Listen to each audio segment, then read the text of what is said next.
before we turn the meeting over to the commission. Thanks for joining us. There is a hand function available in the attendee list, so if you're looking to speak, please feel free to raise your hand. We have actually a hand raised who was somebody that was just mentioning that they were having, oh, thank you, Jedisola.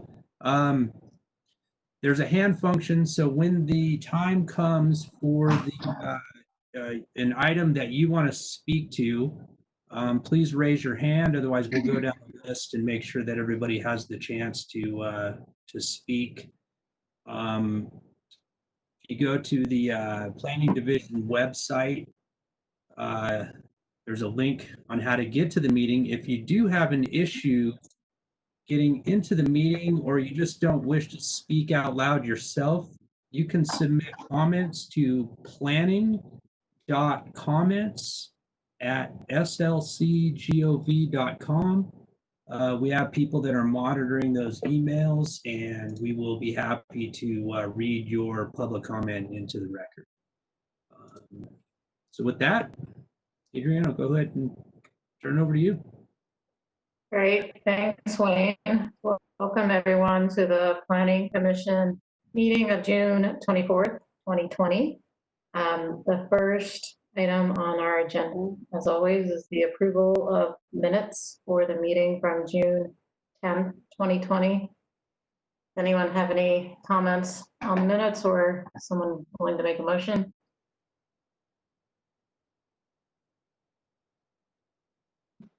I'll move approval. Okay. Second. That was a motion by Brenda and a second by John. Let's go ahead and vote. Maureen? Yes. Amy? Yes. Matt? Yes. Andreas? Okay. Brenda? Yes. Crystal?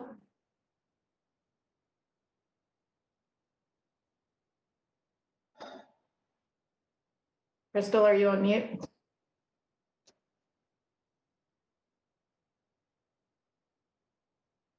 What is this for? Approval of the minutes.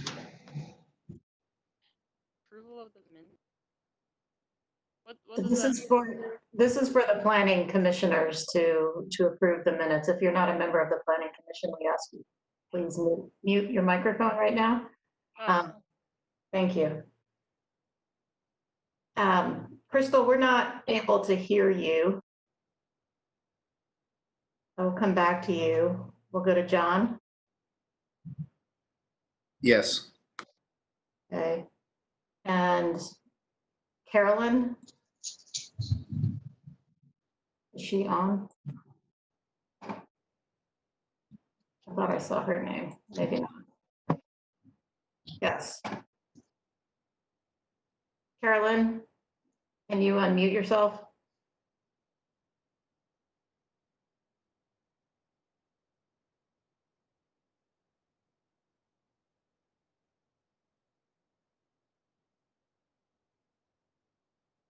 I think you're still muted, Carolyn. And let's go back and try Crystal. Crystal, can you try to unmute yourself?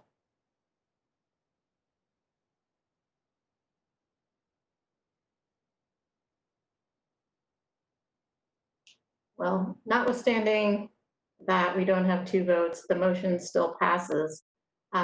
Wayne, before we move on, can we see if we can fix Carolyn and Crystal's audio so we can ensure that? Hey, I'm late for planning commission now. I think they're getting started, so I better roll. But I can chat more tomorrow if you want. Okay, bye-bye. Okay, we've got Crystal. Crystal is now, we can hear Crystal. That's great. Can we try Carolyn again?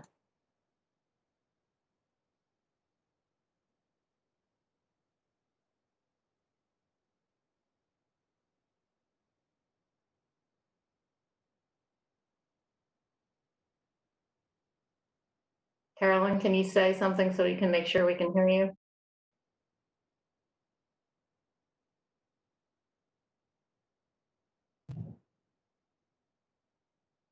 Carolyn, I'm going to try to unmute you right now. If you're having struggling there. Carolyn, can you speak into your mic, please?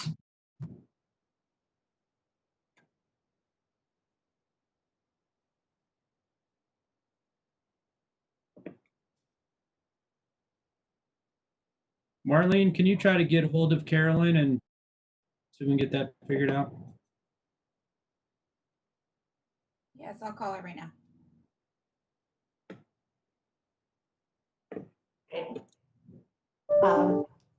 While we work on that, next item on the agenda is the report of the chair and the vice chair. I don't have anything to report, but just again to request that everyone respond to Marlene's emails when asking whether we're available to attend a planning commission hearing.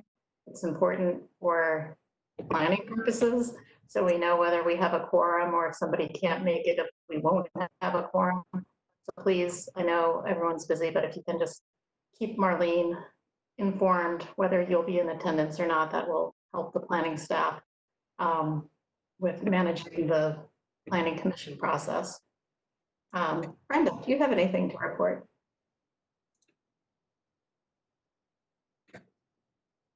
You are muted. I'm going to say that's no. Okay. No, I don't. Okay. Thank you. Wayne, is there a report of the director tonight? I do not have a report. We do seem to be having some folks that are struggling to get into the meeting right now. So I'm working on sending some emails for to send instructions. There's a few folks that are having difficulties getting on the site. So maybe we can just hold off for just a minute here while I respond to a few emails. We'll try to get this, see if we can get this worked out. Great. We'll be on standby for a minute or two.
Apologize for everybody that's on stand. We're just on standby for a minute.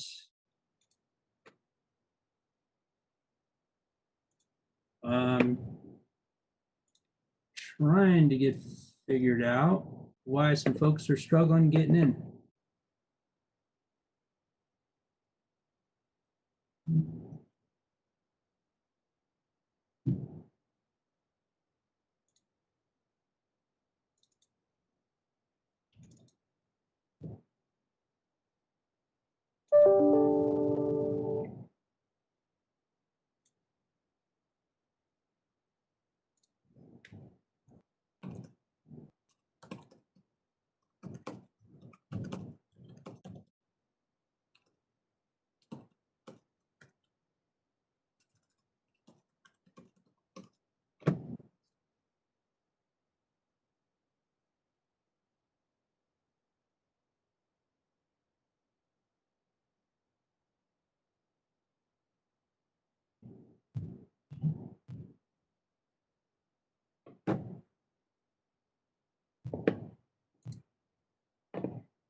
So we're getting comments from Marlene that she's not seeing anything wrong on her end. For those of you that, may still be struggling, please send comments in for your particular item to planning.comments@slcgov.com. I have received a number of comments that I will read into the record when the time comes for those. As for now, why don't we go ahead and move forward with the meeting. Okay. And we will move on to the public hearing portion of our meeting. First item on our agenda is a conditional use ADU at approximately 2496 South, 1700 East. This is case number PLN PCM 2020-00155, and Caitlin is providing the staff report.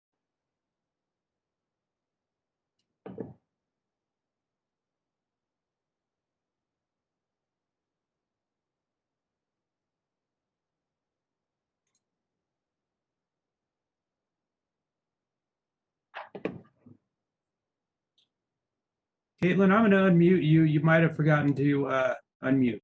There you go. I did. Thank you, Wayne. All right. Good evening, everyone. I hope you all are doing well and staying safe and healthy. Can everyone see the screen? Yes. All right.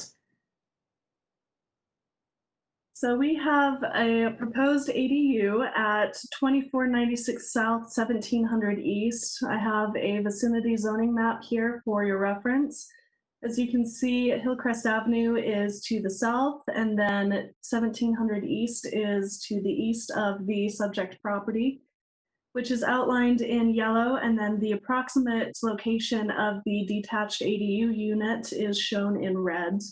This property is located in the R1 7000 zone, where ADU units are permitted as a conditional use.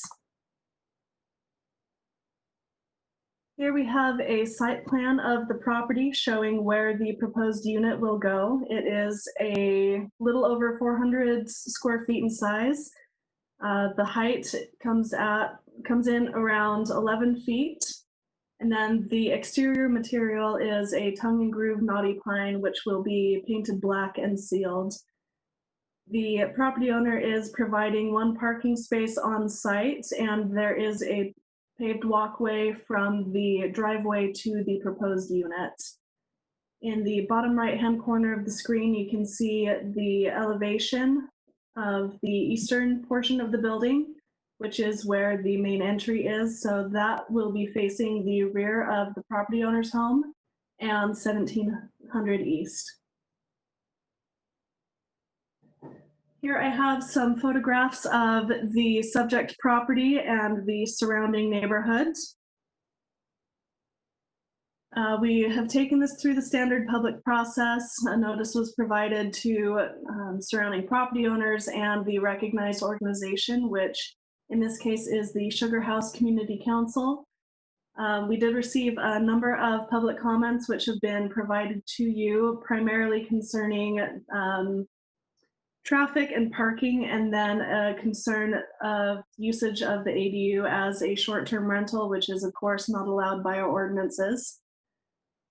The proposed unit does meet all of our required setbacks. It is a little over 13 feet from the northern property line, 5 feet from the western property line, and 39 feet and 7.5 inches from the southern property line. It's required to be a minimum of 4 feet from those property lines, and then it can be no closer to a dwelling unit than 10 feet, and it is 15 feet away from the closest dwelling unit.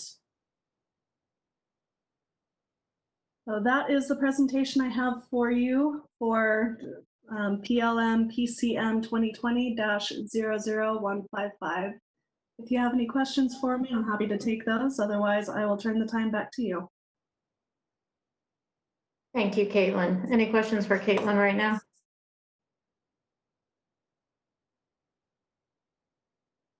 Okay, not seeing any. I understand the applicant is here, but does the applicant wish to make a presentation?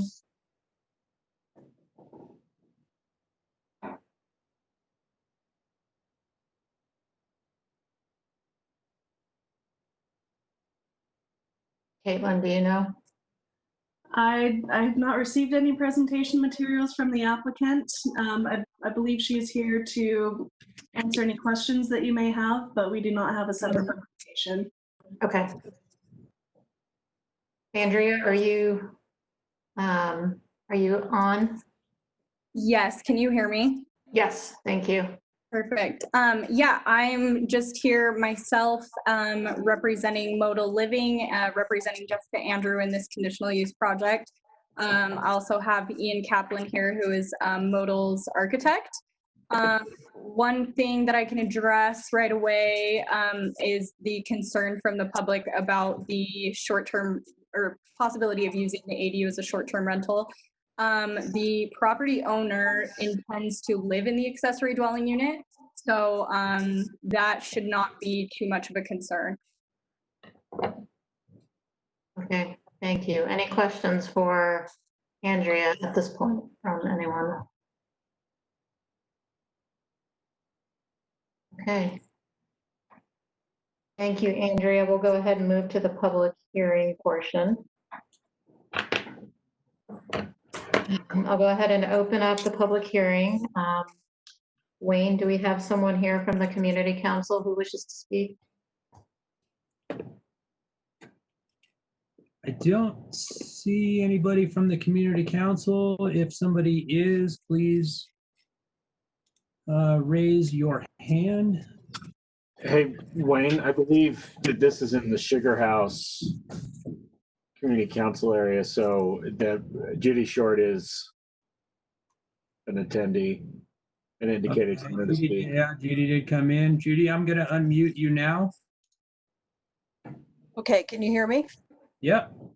Thank you.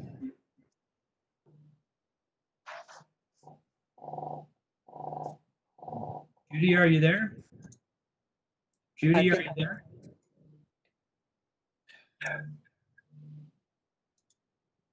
I apologize, Judy. It keeps unmuting you for some reason. I know, and I'm not sure what's. Okay. Can Okay, try again. Go ahead. you hear me? Yes. Okay. So we did our usual review of this where we put it on our website, made a flyer and took it around the neighborhood to the houses nearby with the comment form on the website so they could provide comments. We also put it in our newsletter, which reaches about 1,800 people. And it was one of the 7 land use projects on the agenda for our virtual land use and zoning meeting, April 20th. This is the standard modal application, and the people providing comments had serious concerns. One felt they'd lose their privacy since all the windows all their windows look into this ADU. And they worried there's no way a fire truck could get to the building. I assume that your planners are going to review that, or the fire department will look at this. And then somehow, with all the years it took trying to get the ordinance right, we seem to have missed the mark. People don't even know this ordinance exists or how it could affect them until they find out one is proposed for next door. And there's very little you or I can do to deny these petitions. This one comes with a rumor the owner doesn't live in the home and now wants to add another unit to rent out. I think Andrea said that's been solved, but I hope you'll follow through. They also fear it will be an Airbnb, which you have no way to enforce. This lot appears larger than some of the others we've seen. Although the graphic was so blurry, it's impossible to know how big the lot is and what the lot coverage is in the rear yard. People feel like this is going to ruin their neighborhood, and that's really sad. Thank you. Thank you, Judy. Okay, Wayne, are there others who wish to speak? I don't see others, but I think I will. We do have a call-in user that I'm going to unmute right now. And this is call-in user. It just says call-in user 4. If you are a call-in user, can you speak to us right now, please? Yes, can you guys hear me? Yes, thank you. What item are you here to speak on? I'm here to speak on the 1673, the ADU that's going up in my area. On what street? I'm sorry. It's 1673 East Garfield Avenue. Okay, thank you. I'll call on you when we get to that item. Thank you very much. Okay, all right. You know, unfortunately, I'm gonna have to go down the list just in case folks. Oh, we got Zachary. Here we go. That has raised his hand. Go ahead, Zach. Hi, Zachary Dussault speaking in favor of the application. I think it's important, and this doesn't really get talked about a lot in the comments from the public, of what's just allowed by right on this zone. With this application in particular, if money was no object, the homeowner could demolish their home, build a home about twice the size, up to 28 feet, and have a free flow to the basement that has a kitchen, a bathroom, a living area, a separate bedroom, and have that be rented out as long as there's a free flow between the basement and the first floor. And as long as they comply to the standards of a family, which is 3 unrelated people that are living in the same dwelling unit, then they could rent out that room. So it's really important to keep into context what is allowed by right and how much of a less impact an ADU such as this would be on the neighborhood. I know people's primary concern is their property value, traffic, congestion, but it's really important to keep that into context, and that these ADUs are not the demons that some people view them as. Thank you. That's it. All right. Thank you, Zach.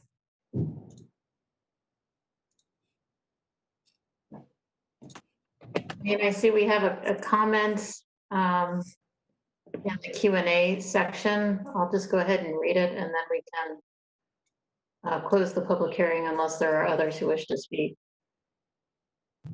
So the comment is the property owner required by law to reside on the property, either in the ADU or the main house? If yes, then what would be the recourse if the owner violates this law? And we can get to that in a minute. Are there any other comments to read into the record, or others who wish to speak? I do not have any other comments, and I do not see any other hands raised. Zachary, if you could lower your hand on the attendee list, that would be great. Okay. All right, I will go ahead then and close the public hearing. And so perhaps Nick or Caitlin could address, or Wayne could address a couple of comments. One is, what type of review does the fire department do for ADUs? Maybe The provide some- ADU is routed around to a variety of departments, building, engineering, fire, public safety, so on and so forth during the planning process itself. However, they get a second review during the building permitting process. Okay, great. And then, as we've discussed previously, the ADU ordinance has an owner occupancy requirement that the owner either live in the ADU or in the principal dwelling, so that if that provision is violated, that would be a zoning enforcement action. And I'm assuming if there are repeated violations, that could trigger a rescission of the conditional use permit. Is that correct? That's correct. The usage of the ADU or the property as a short-term rental is, prohibited by our ordinance, and it is one of the listed recommended conditions of approval that it will not be utilized as a short-term rental as well. Right. Okay. Madam Chair, we do have Andrea Palmer, who's the applicant's representative, raising her hand. Okay, sure. Let's bring Andrea back to address any of these comments. Thanks. Andrea, go ahead. I just wanted to address the comment from Judy. I think she had mentioned that some homeowners within the community council had reported that the property owner does not live on their property. She currently does not live there. She is renting her home out, but her plan is to live in the ADU once it is placed and then continue to rent her home out. Okay. Thanks, Andrea. Thank you. Okay. Any other questions for staff or the applicant from the commission?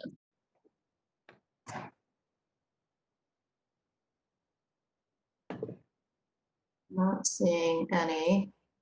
And then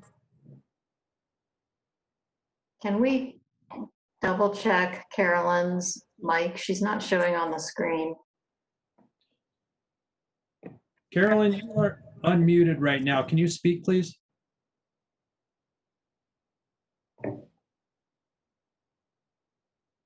Carolyn?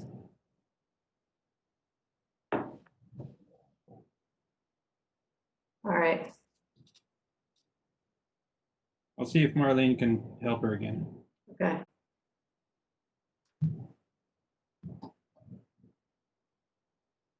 Okay. Seeing no other discussion, is anyone willing to entertain a motion on this item?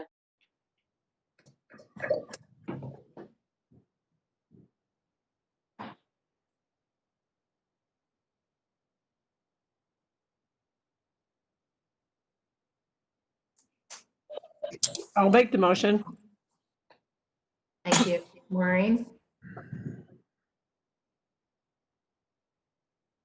Let's see.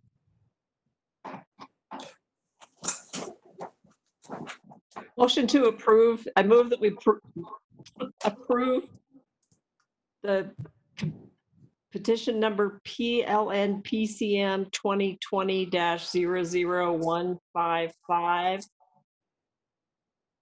It meets the applicable standards of approval and also include the 3 conditions of approval included in the staff report. Okay. Got a motion by Maureen, I'll second. second by Brenda. Any discussion? Okay, let's go through the vote. Maureen, Yes. Amy, Yes. Matt, Yes. Andreas, Yay. Brenda, Yes. Crystal, Yes. John. Yes. Okay.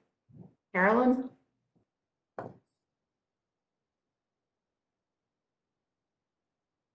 Okay, we'll put that down as an abstain. Marlene is trying to work with Carolyn and doesn't seem to be working right now. Okay. 7 in favor, so motion passes. Okay, moving on. Item number 2, conditional use ADU at approximately 1673 East Garfield Avenue. Case number PLN PCM 2020-00156, and Caitlin is also presenting this item. Thank you again, Madam Chair. So this is for 1673 East Garfield Avenue, which is another accessory dwelling unit by Modal Living. It is detached and will be in the rear yard of the subject property that you can see on the screen here, highlighted in yellow. The approximate location of the unit is shown in red. Property is between Downington and Westminster Avenues, and it is just west of 1700 East.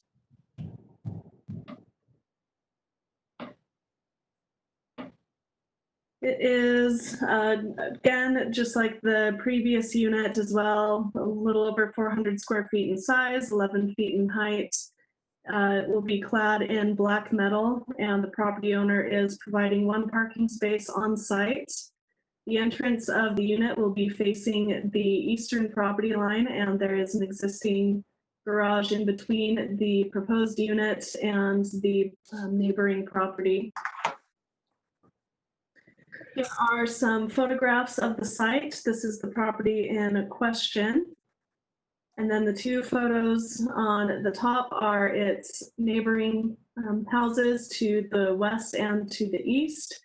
And then the bottom photograph shows homes that are across Garfield Avenue to the south. We followed the same standard process to reach out to the public and get some input on this matter. It was sent out to the recognized organization, which again was the Sugar House Community Council, and notification was mailed to all property owners and occupants within, I believe, 300 feet. Let's see. This one also meets our zoning standards. It is proposed to be 4 feet from the northern and western property lines. And it is 24 feet away from the home, which is also the closest dwelling unit to it. And it is 33 feet from the eastern property line. Again, the property owner will be providing parking for this unit on the driveway, and there will be a walkway from the driveway to the ADU. For this project, we also received a number of concerns regarding parking and traffic in the area, as well as a few concerns about its utilization as a short-term rental. And with that, if you have any questions for me, I'm happy to answer those. Otherwise, I will turn the time back to you. Thank you, Caitlin. Any questions for Caitlin?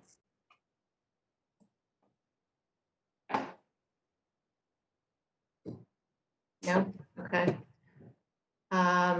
We'll bring Andrea back if she wants to address any issues raised in the comments or answer any questions from the commission, or if she wants to speak on this application separately.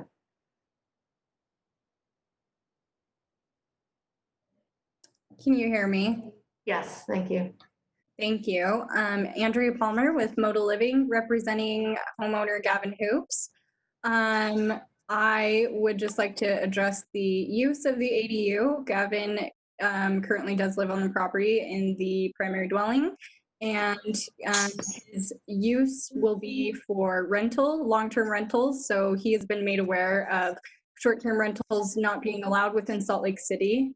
So that is the only thing I have to address so far. So if you have any other questions, feel free to let me know. Okay. Thank you. Andrea, any questions for Andrea? No? Okay. All right, we'll go ahead and open the public hearing. And I failed to mention this earlier. For the public hearing, we give the community council representatives 5 minutes to speak. Individuals will have 2 minutes.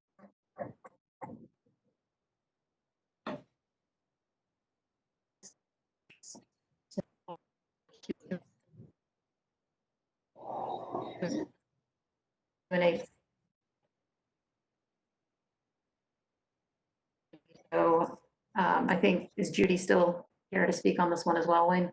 Yeah, sorry, Adrian, you cut out for a minute, but Judy is here. Judy, do you wish to speak? Can you hear me? Yes. Thank you.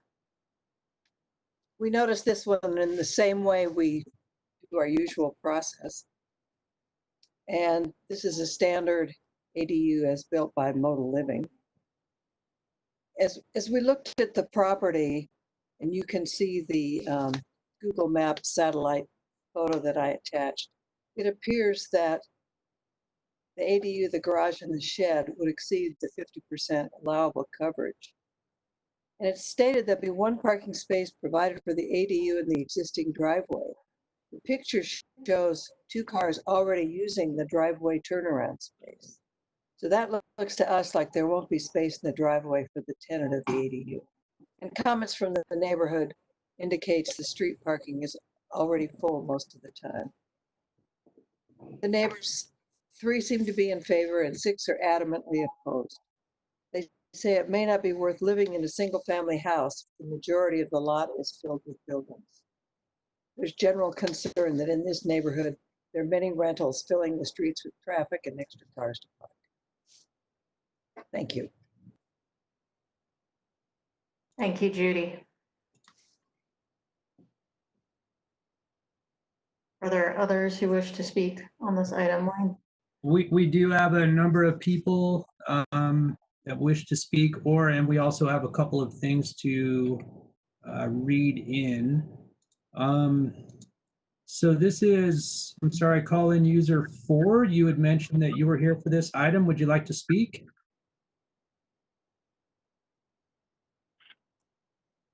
Is this Helen? Yes. I wasn't so sure what user I was. Sorry. Yes, I do. I mean, parking is going to be an issue. I also have an issue about a fire hazard because soon Sugar House is a desirable area. We're close to Westminster. We're also close to the hospitals. We're also close to the U.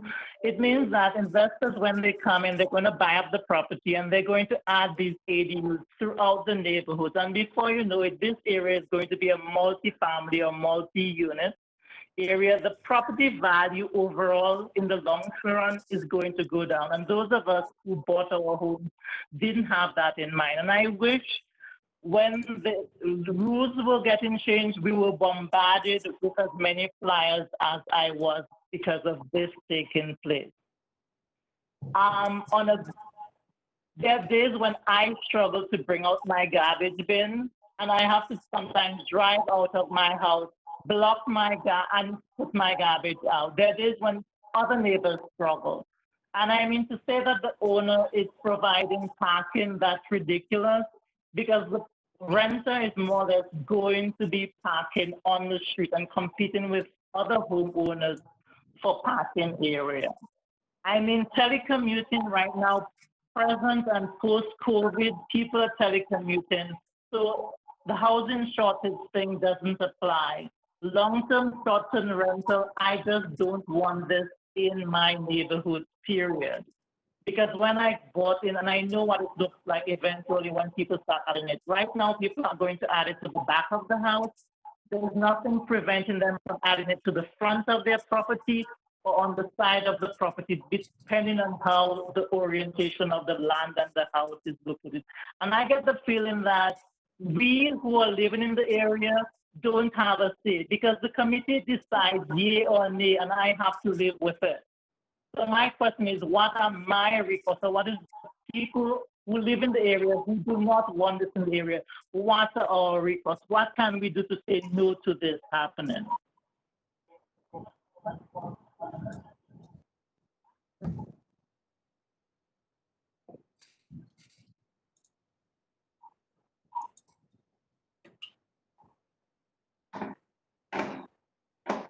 Okay, our next person, we do have somebody that left a note in the Q&A. This is from Brett Evans.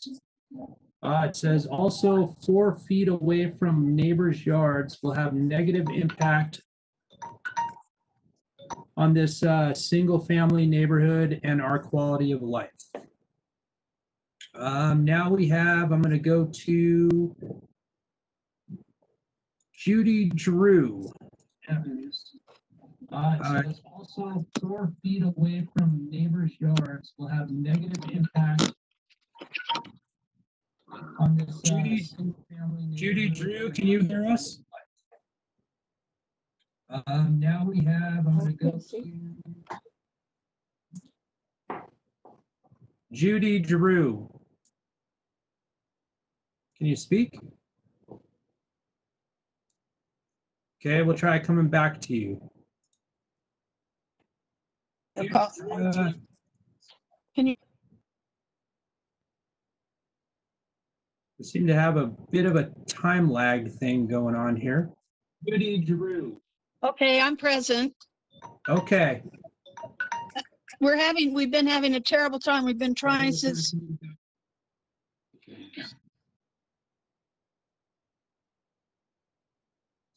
Sounds like she's listening on the video feed, which has a lag. Okay, Judy, I'm going to unmute you. And let's leave it there. We have been trying to hook up for about 45 minutes. I don't know. It's terrible what we, can you hear me now? We can hear you now. Thank you.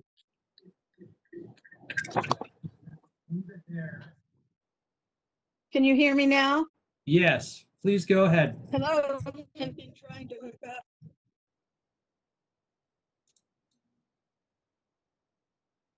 Judy, we're going to come back to you.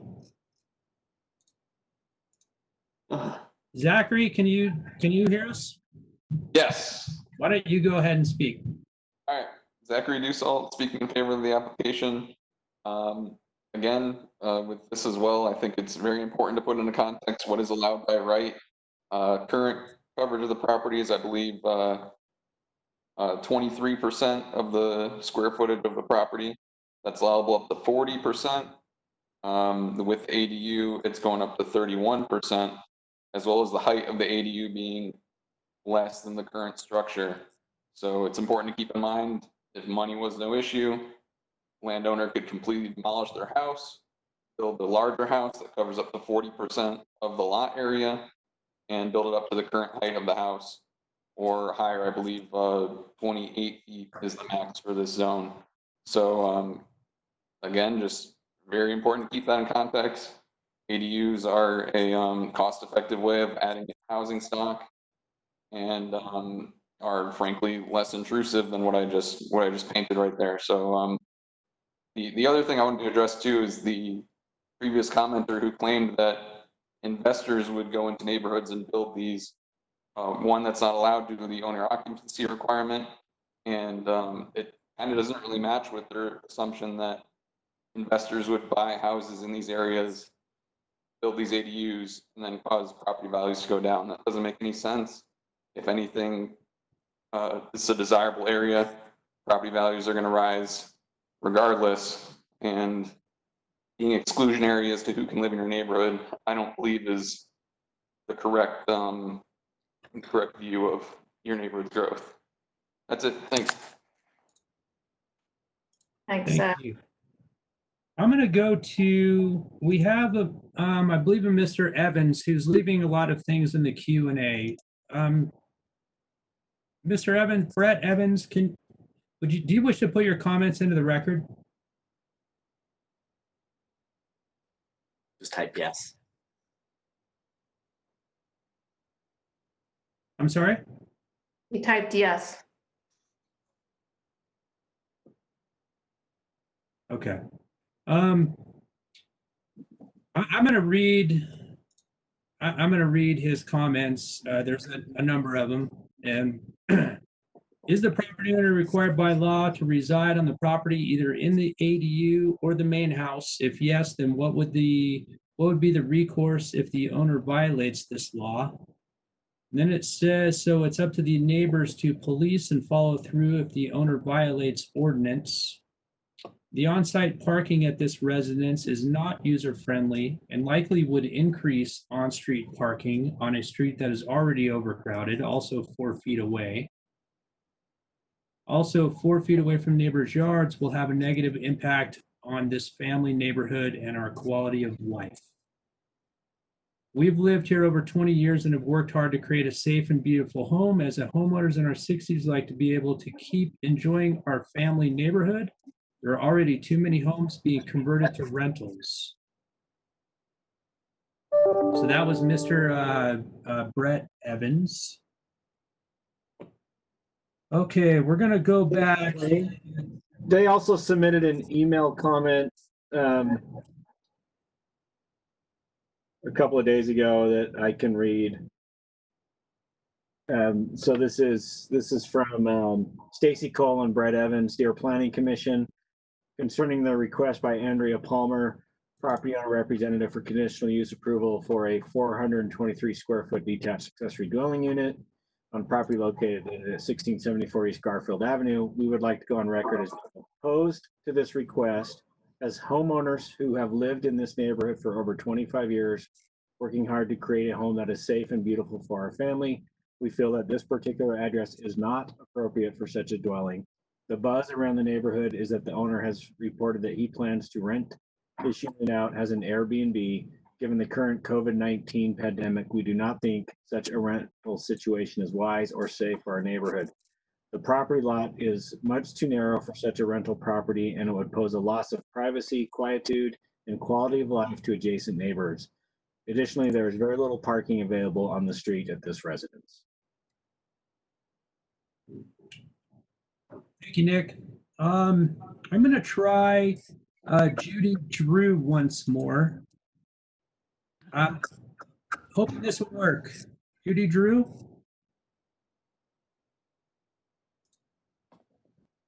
Can you hear me? Yes. Okay.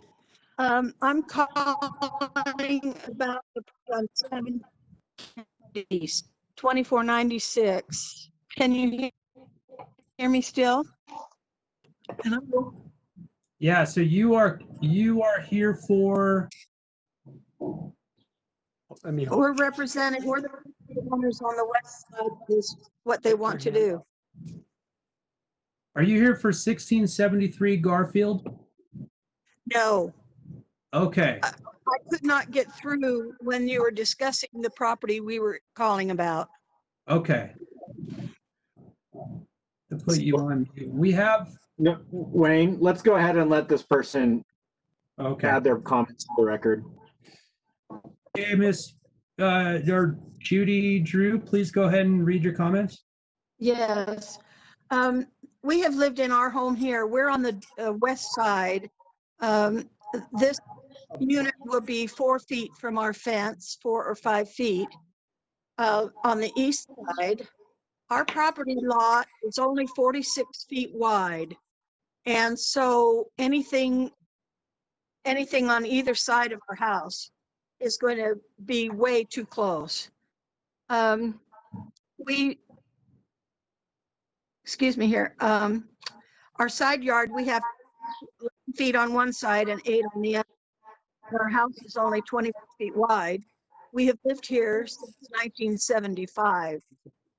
And we are really distressed about this being directly outside. Our patio runs on the east side of the house, right opposite where they want to put this structure. And it's just going to be so crowded. Also, I have concern about does keep track of the conditional use of this property in future use, and will the property description of the owner include information about this B&B, so if they try to sell it, this information would be transferred to the new owner? That's a question I have. for one thing, on the drawing report, there's a couple of errors in it. And one is talks about being on the northeast corner of the backyard, which is how it is, where they want to put it. And it also talks about the residence on the south side of this property, which is not a single family home. It's already a duplex. It was built as a duplex. And if they put this other unit in here, we already have 4 or 5 garages. This would be make this property a duplex property. That's time. Okay, then would you let my husband speak for his 2 minutes, please? Yes, go ahead, please. Okay, my name is Donald Drew. We've lived here pretty close to 50 years, and we originally owned the whole piece of property that we're on part of when we owned the house on Imperial. We subdivided the lot, and we did it with the approval of both the bank and the city. And we did it with the idea that we didn't want a really big property, but we wanted a nice home to live in. As a result of that, it's turned out exactly as we liked it. Our biggest problem with our neighbor next door is that we know, after talking to the rental people in the unit directly in front of where this will be, that she and her significant other only intend on being in town for short periods of time. They will use the Modal living facility, but we feel that they're not going to be there very much. As we've monitored the property, we haven't seen her probably in the last 3 months. So we know that they're not there most of the time. There are 2 young men and a woman that live on the house directly on 17th East. So that's our first concern. One of the things I would like to get from the owner, if she decides to go through with this, is a letter from her stating that she will spend the majority of her time in that dwelling and have it signed and notarized, because I want her to follow through with her promise to live in that unit. The second issue that I have is the life safety issue. The unit is in a very difficult position to get to if you decide to fight a fire.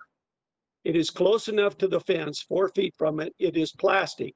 It will go up immediately, and those flames will attack my house within a very short period of time. And so I am concerned that we cannot get a fire truck Time. south, east, or west direction. They'll have to run hoses to get to it. Now, the other thing is, I'm sorry, sir, your 2 minutes are up. Thank you very much for your comments. Thank you. I appreciate it. Okay, I have, I think, one more comment to read into the record. This is from Robert Erickson. My comment is in regard to the proposed ADU at approximately 1673 East Garfield Avenue, case number PLN PCM 2020-00156. What might be the expected impact on street parking? Thank you.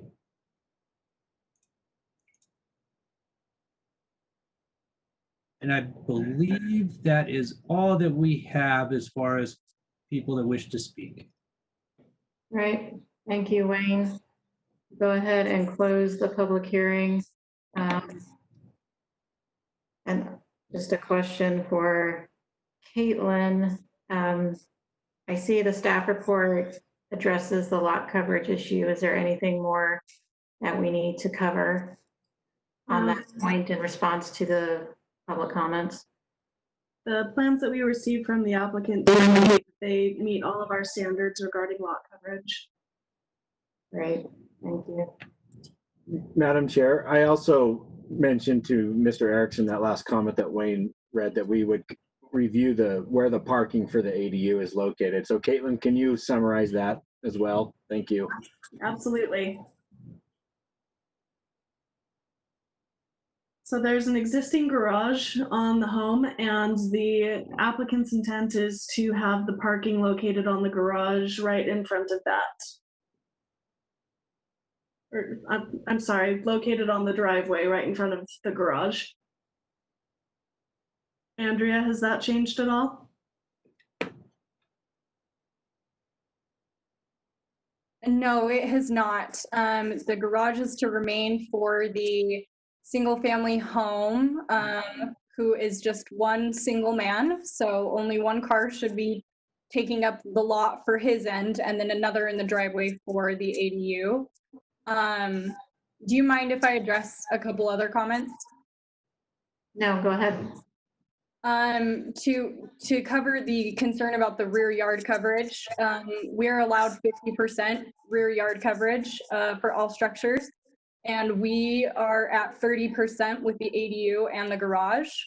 To address some concerns about fire department, we intend to put fire sprinklers in the accessory dwelling unit to meet the fire code requirements. Because we are not within 150 feet of a fire department access road. So we are working with the building department on getting approval for that. I'd also like to address the privacy concerns. The only windows and doors that are on the structure is one window that will be facing the primary dwelling, and then the entrance will be facing the garage. So there shouldn't be too many concerns with the privacy. That is all I have. Thank you. Thank you, Andrea. All right. Any other questions for Andrea or for Caitlin from the commission? No? And just as a point of clarification for those members of the public who are watching this, for a conditional use permit under Utah law, a planning commission has very little discretion. The law reads that we shall approve the conditional use permit if reasonable conditions are proposed or can be imposed to mitigate the reasonably anticipated detrimental effects of the proposed use in accordance with applicable standards. So those are the parameters we work with.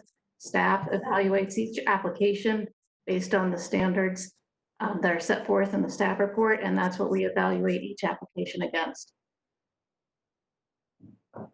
Is there anyone who would be willing to make a motion?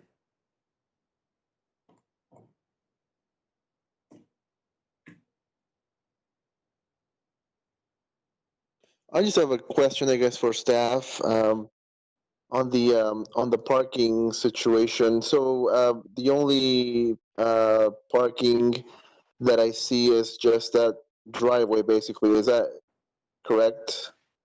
Yes, that's correct. Okay, thank you.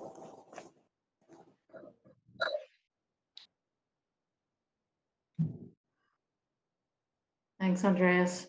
Any other questions? Hello? We do have, we have a individual in the attendee list who is raising their hand, and I'm hoping that we did not miss that person because they could. Do you mind if I? No, go ahead. This is for Jettisolo. Hello? Is this an item you wanted to speak on? Yes, yes it is. So Okay. I actually had a question because someone stated something about there being parking available in the garage. But from what I've seen, the garage isn't used for parking and is currently filled with several items, and the only parking that I've seen the people living there ever use is in the driveway, which is usually full, as others have stated. And then the front of the house is also full. I do also know that someone also said that there was only a single individual living there, but I do know that his children also live in the house and they have cars as well, unless that has changed, but I do know that there are several cars and people living there, so it's not just him all the time. Okay, I'm gonna mute you. The public hearing is closed. I just wanted to make sure that we didn't miss you, but sorry, Okay. Madam Chair, go ahead. Thank you, Wayne. I think we addressed the parking question and issue. Back to the commission. Is anyone willing to make a motion? Madam Chairman, can I make a motion, please? Yes, please. Motion, I move to approve the conditions listed in, excuse me, the planning, sorry.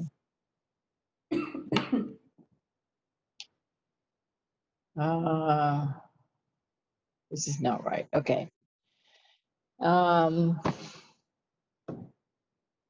This is the recommendation. I need the actual motion.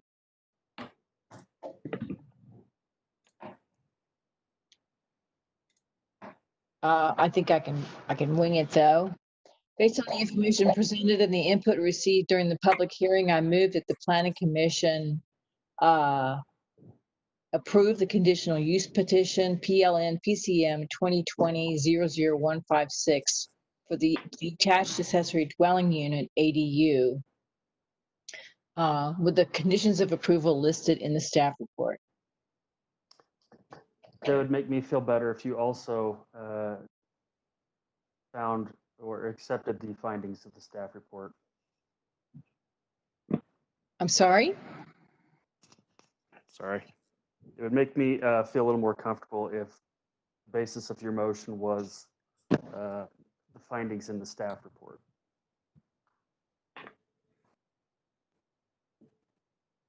So say based on the findings in the staff report? Yes. Yes. You said based on the information presented. Findings that are essential are in the staff report. Okay. Let me do it again. Based on the I'm having to wing this because the actual motion is not in the. You're right. You're right. Okay, so this is why it's not exactly perfect. All right. The motion is in the there's a motion sheet in your Dropbox. Yeah, but the Correct. motion It isn't right. Go ahead and look at it, Wayne. The motion isn't correct. Okay. Based on the information presented, the findings in the staff report, and the input received during the public hearing, I move that the Planning Commission approve the conditional use petition PLN PCM 2020-00156 for the detached accessory dwelling unit ADU with the following with the conditions listed in the staff report. All right. Second. All right, we have a motion by Brenda. Well done. And a second by John. Any other discussion? No? Okay, then let's go ahead and vote. Let's start with Carolyn.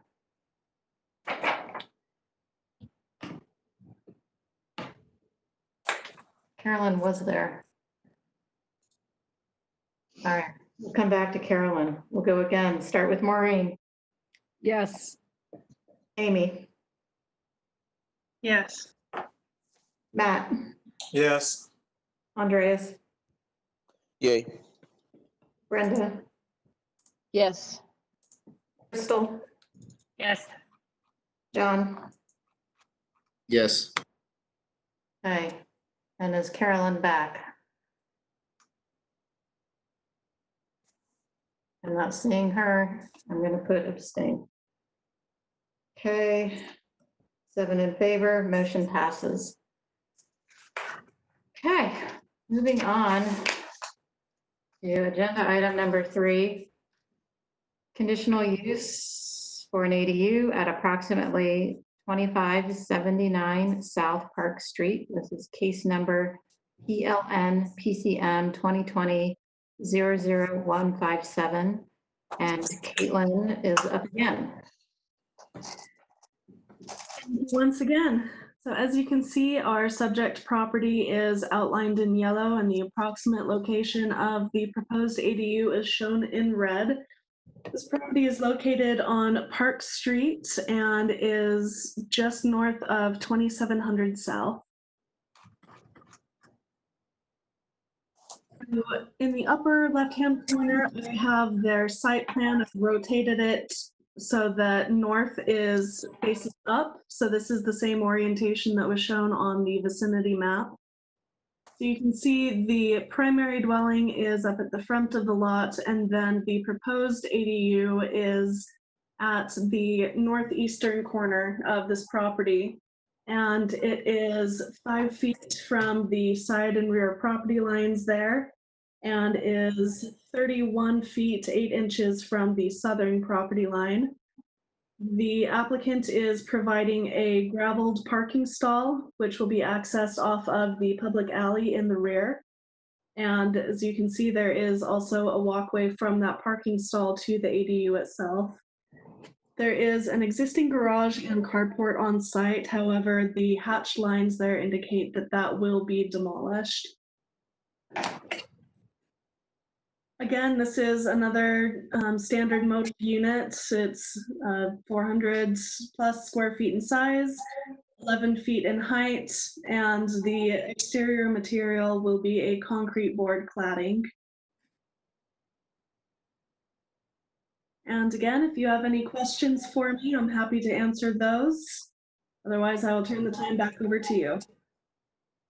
Thank you, Caitlin. Any questions for Caitlin at this time? Nope. Okay. And then Andrea is also presenting as the applicant, or is here to answer questions. Andrea, are you still with us? Yes, I'm here. I'm just Andrea Palmer with Modal Living, representing homeowner Caitlin Butler in the conditional use application. I'm just going to get the ADU use out of the way for all these, but she currently lives on the property in the home, and similar to the other project, she will also be living in the ADU once the ADU is installed, but she does still currently live in the home. She travels a lot for work, so she felt that because her neighborhood was mainly full of families, she thought it would be a great use to have a family living in the primary dwelling and renting that out, and then living in the accessory dwelling unit. That is all I have at this time, but let me know if you have any questions. Thank you, Andrea. Thank you. Any questions for Andrea at this point? No? Okay. All right, let's go ahead and open up the public hearing. Wayne, we have, I assume Judy's still here to speak on this application as well? Judy is on the list. Here. Go ahead, Judy. Can you hear me? Yes. Great. So this is our third standard modal living building this afternoon. The parcel is zoned R1 5000. One parking space is provided on site. The site looks crowded, but the existing carport will be removed. The parking space for the ADU will be on the parcel accessed off the alley. So hopefully this won't add parking to the street. I'll comment that again, the plans are hard to read. We at least ought to have plans that are in focus. The land use meeting revealed that the rear lot coverage is 23%, so there is plenty of room. There are two comments, one from a neighbor who says this seems like an ideal solution, another from a neighbor who says she's opposed to this type of dwelling in her neighborhood. And once again, this is a market rate unit. The stated hope of Salt Lake City that these ADUs will bring down rents has yet to be achieved, and all the downsides of increased density have yet to be mitigated. Thank you. Thank you, Judy. Okay. Wayne, who else wants to speak on this item? I have comments that came in by email from a Kathleen Hannah Miller. Curious what the conditional use is for exactly. It is an apartment complex, commercial, etc. Please describe where the main access location will be, along the alley or along Park Street. Hey, Wayne. Yeah. This is Nick. I have a follow-up email from Kathleen Millar with some more specific comments that I can read in. Great. She says, I'd like to comment that the alley is unpaved and has very tight turns on all sides to get into the back of the lot. In winter, access is almost not possible at all, as there is no plowing done on Stratford or the other access road to the south. As a neighbor, I oppose and am also concerned about the potential for future use as an Airbnb or just as a long-term rental, as long-term tenants tend not to be as invested in maintaining and improving the quality of the neighborhood. I would feel more comfortable with the property having access from Park Street rather than the alley, but still oppose the ADU. This alley is a very private road with only a few neighbors, and I believe this would hurt the ambiance of the neighborhood to have more traffic traveling down these unmaintained roads. I purchased my property because of how private the road is, and I am concerned that the potential for future long-term or short-term rental use would destroy the value of my property and degrade our neighborhood. She goes on to say, mainly parking for the ADU cannot really feasibly be on the back of the lot with no access from the front. They would not be able to park there in the winter and therefore would need to have access to that parking spot from Park Street rather than just from the alley.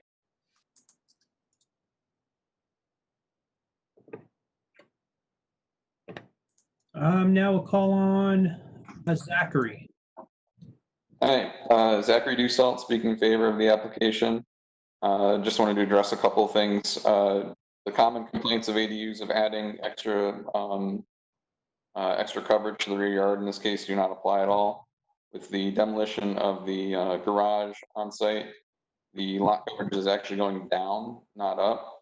And also just wanted to address Judy's comments. The reason that ADUs haven't had an effect on housing prices in Salt Lake is because of this process that we're going through right here.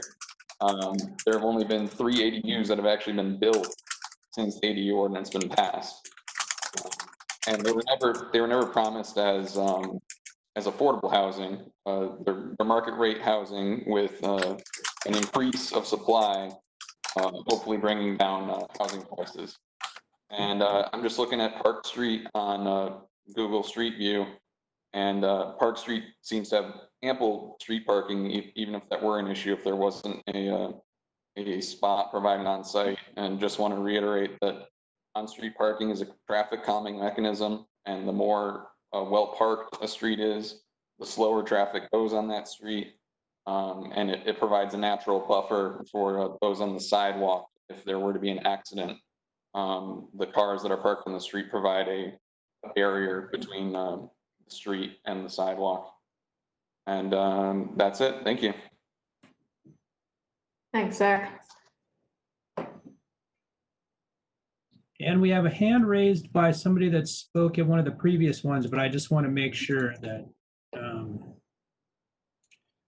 Judy Drew, do you want to speak on this one? No, I did not have my hand up for this one. Okay, if you could lower your hand on there, that would be fantastic. Thank you. That is all of the comments that we have. Okay. All right, we'll go ahead and close the public hearing. Bring the discussion back to the commission. Well, let me ask Andrea Palmer, the applicant, if she has any additional comments she'd like to make. None so far, thank you. Okay, thanks. Okay, does anyone have any questions for Caitlin or for Andrea at this point? Madam Chair, this is Nick. Can I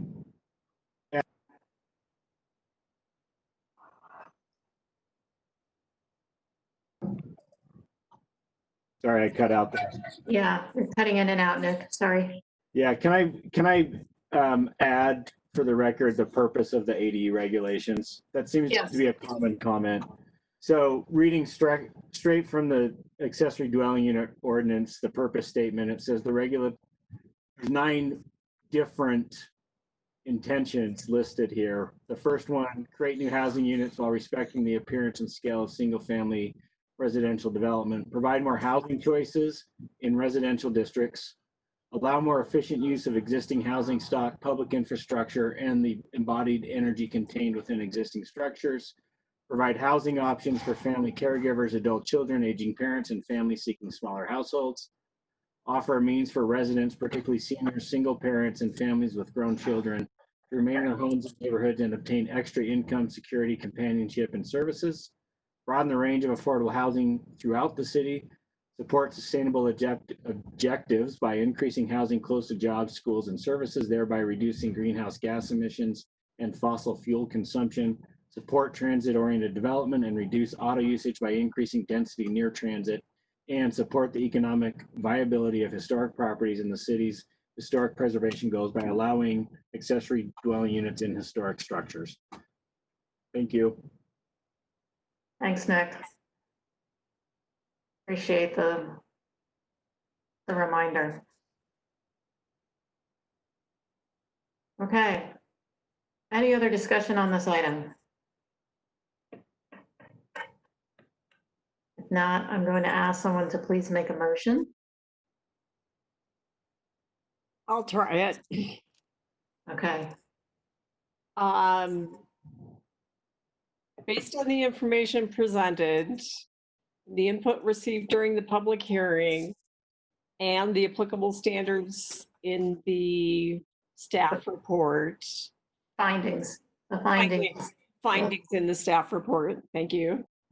That the Planning Commission approved the conditional use petition PLN PCM 2020-00157 for the detached accessory dwelling unit with the conditions listed in the staff report.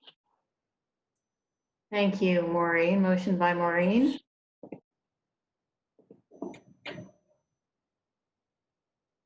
Second. Second. Okay, and that was a second by John. Any other discussion? Okay, let's go through the vote. Maureen. Yes. Amy. Yes. Matt. Yes. Andreas.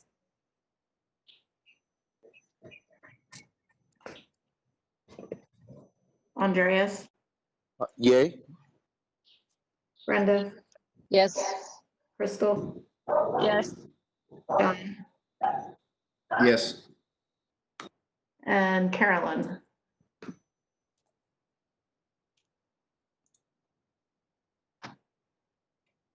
We have Carolyn. Carolyn's audio is not working. Is it okay that she just nod? Okay, I'm seeing a nod. Yes, thank you. Okay, motion passes unanimously. All right, moving on. Agenda item number 4, our final ADU of the night, conditional use ADU at approximately 1395 South Park Street, case number PLN PCM 2020-00242, and Kelsey is making the staff presentation. Good evening. Give me just a moment to share my screen.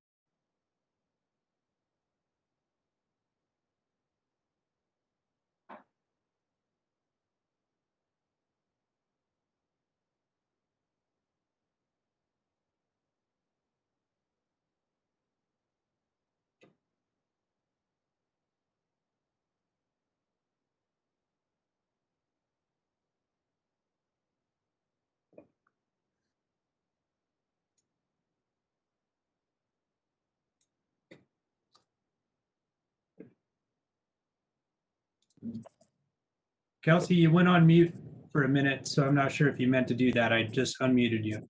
Thank you. I couldn't find it. Okay, I'll get started. Okay, can everybody see my screen? Yes, yeah. Thank you. Perfect. Okay, so this is a PLN PCM 2020-00242.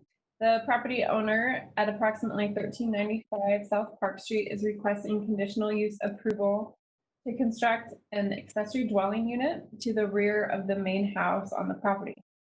This project is before the Planning Commission because the property is located in the R1 5000 single-family residential zoning district, which requires a conditional use process for an ADU. Staff is recommending approval of the request with condition. The proposed ADU has 1 bedroom and 1 bathroom and is approximately 650 square feet. There is 1 on-site parking space proposed for the ADU that is accessed from Browning Avenue, as well as legal on-street parking along the street frontage of the property on Browning, as well as Park Street. The proposed ADU has a gabled roof and a maximum height of approximately 16 feet. The primary exterior building materials are a brick veneer and a hardy plank lap siding. The windows proposed are similar in dimension to the main house on the property, and smaller clerestory windows are provided on the side elevations to provide additional light, while also providing privacy for adjacent property. The entrance to the proposed ADU is facing Browning Avenue and includes an awning over the front door and a pedestrian pathway connecting to the public sidewalk. These next slides are photos of the site and surrounding development. The top photo shows the main house on the property, which faces Park Street. The bottom photo is looking north from Browning Avenue. The ADU is proposed behind the main house on the property fronting Browning. These photos show the development surrounding the proposed ADU on the north and south side of Browning. In terms of the public process, a 45-day notice of the project was provided to the East Liberty Park Community Council. Staff did not receive any comments or requests for the applicant to present their project at a community council meeting. Early notification of the project was also provided to property owners and residents within 300 feet of the proposal. After publication of the staff report, staff did receive 1 public comment expressing concerns with the design of the proposed ADU and impacts to street parking. That public comment was included in your Dropbox and will be read into the public record during the public comment period. Staff has reviewed the project for compliance with the conditional use standards of approval, as well as the zoning standards for ADUs. Staff's analysis and findings is located in attachment E and F of the staff report. Again, staff is recommending the commission approve the request with the conditions noted in the staff report and the recommended motion. I can answer any questions at this time. All right, thank you. You're welcome. Any questions for Kelsey? I don't see any. Okay. Is the applicant Matthias Richards here? I am, thank you. I think she did a great job of presenting our project here. Really what we are going for is the housing of my mother as well as family, keeping us all together in this property. So yeah, thank you. And that's it. Great, thank you very much. Okay, any questions for the applicant right now? Seeing none. All right, I'll go ahead and open the public hearing. Wayne, is there anyone from the community council?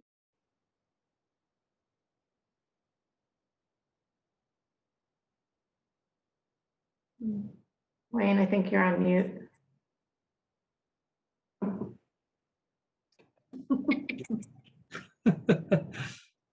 I don't see anyone from the community council that wishes to speak.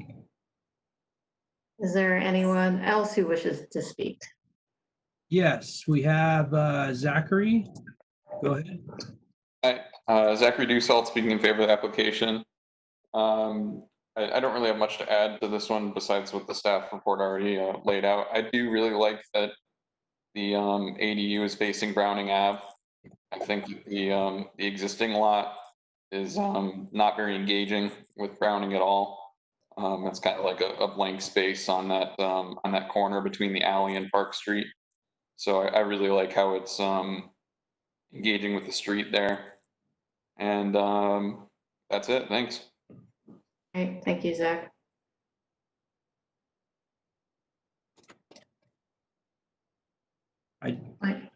I do not see any more hands, but we do have a couple of emails to read into the record. Let me just Hey, make sure. Wayne? Yes, sir. Elizabeth Hunt submitted an email saying that she would like to speak. Okay. She's present. There we go. Elizabeth Hunt, go ahead, please. Thank you very much.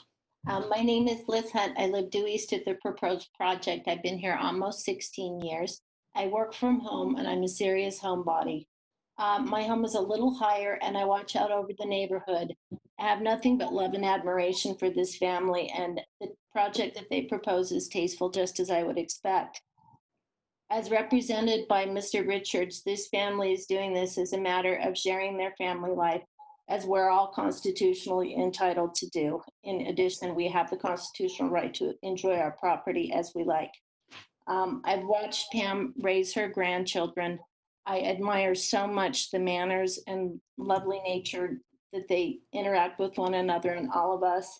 And they're very kind and supportive of everyone in the neighborhood. It's a very diverse neighborhood. We have lots of multi-generational families living in homes around here. We have 2 other tiny homes on this block with no problems. I believe that these kind of little homes are environmentally and culturally sustainable. And the theme of this project is let's take care of each other. I support it. Thank you. Okay, we do have Mr. David Fernandez that looks like he might have left something in the Q&A on this. Mr. Fernandez, do you wish to speak on this matter? No, I just commenting on the architectural style of most of those modal houses don't seem to match any of the architectural standards in Highland Park. They seem very out of place. Thank you. I yield. Okay, I'll read a couple of comments into the record. This is from Hal Noyce. In plan, the new driveway configuration makes sense. Currently, the garage and driveway is not used for parking. My concern is when Pam, the original owner, does not live in the ADU and it becomes a rental, how many more vehicles will be parked on the street? The elevation of the ADU is less than desirable aesthetically and does nothing to improve its presence to the street.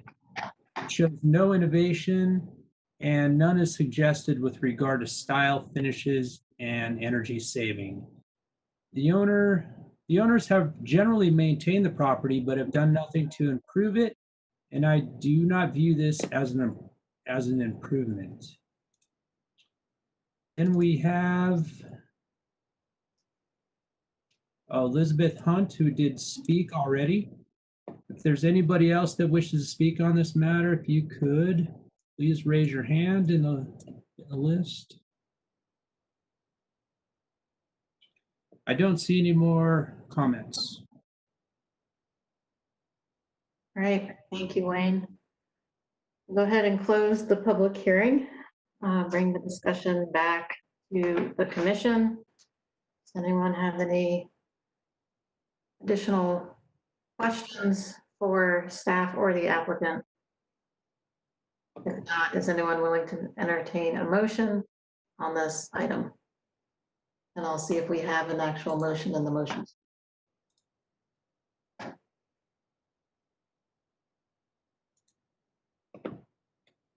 Madam Chairman, I'll take a stab at it again. Okay, findings, remember? Right, I got it. Based on the information presented, the findings in the staff report, and the input received during the public hearing, I move that the Planning Commission approve the conditional use petition PLN PCM 2020-00242 for the detached accessory dwelling unit with the conditions of approval listed in the staff report. Thank you, Brenda. I'll second. And we have a motion by Brenda and a second by Amy. Any additional discussion? No? All right, let's go ahead with the vote. We'll start with Carolyn. Oh, wait, I don't have her on my screen. Hold on. Was that a nod, Carolyn? Yes, okay. Carolyn is a yes. John, Yes. Crystal,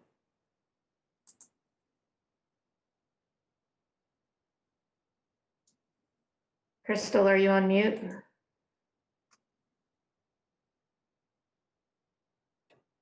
I just took Crystal off mute, sorry.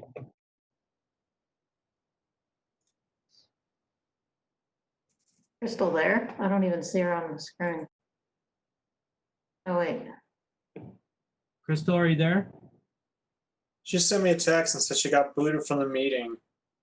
Just trying to get back on. Okay. Crystal. Brenda, Yes. Andreas, Yay. Matt, Yes. Amy, Yes.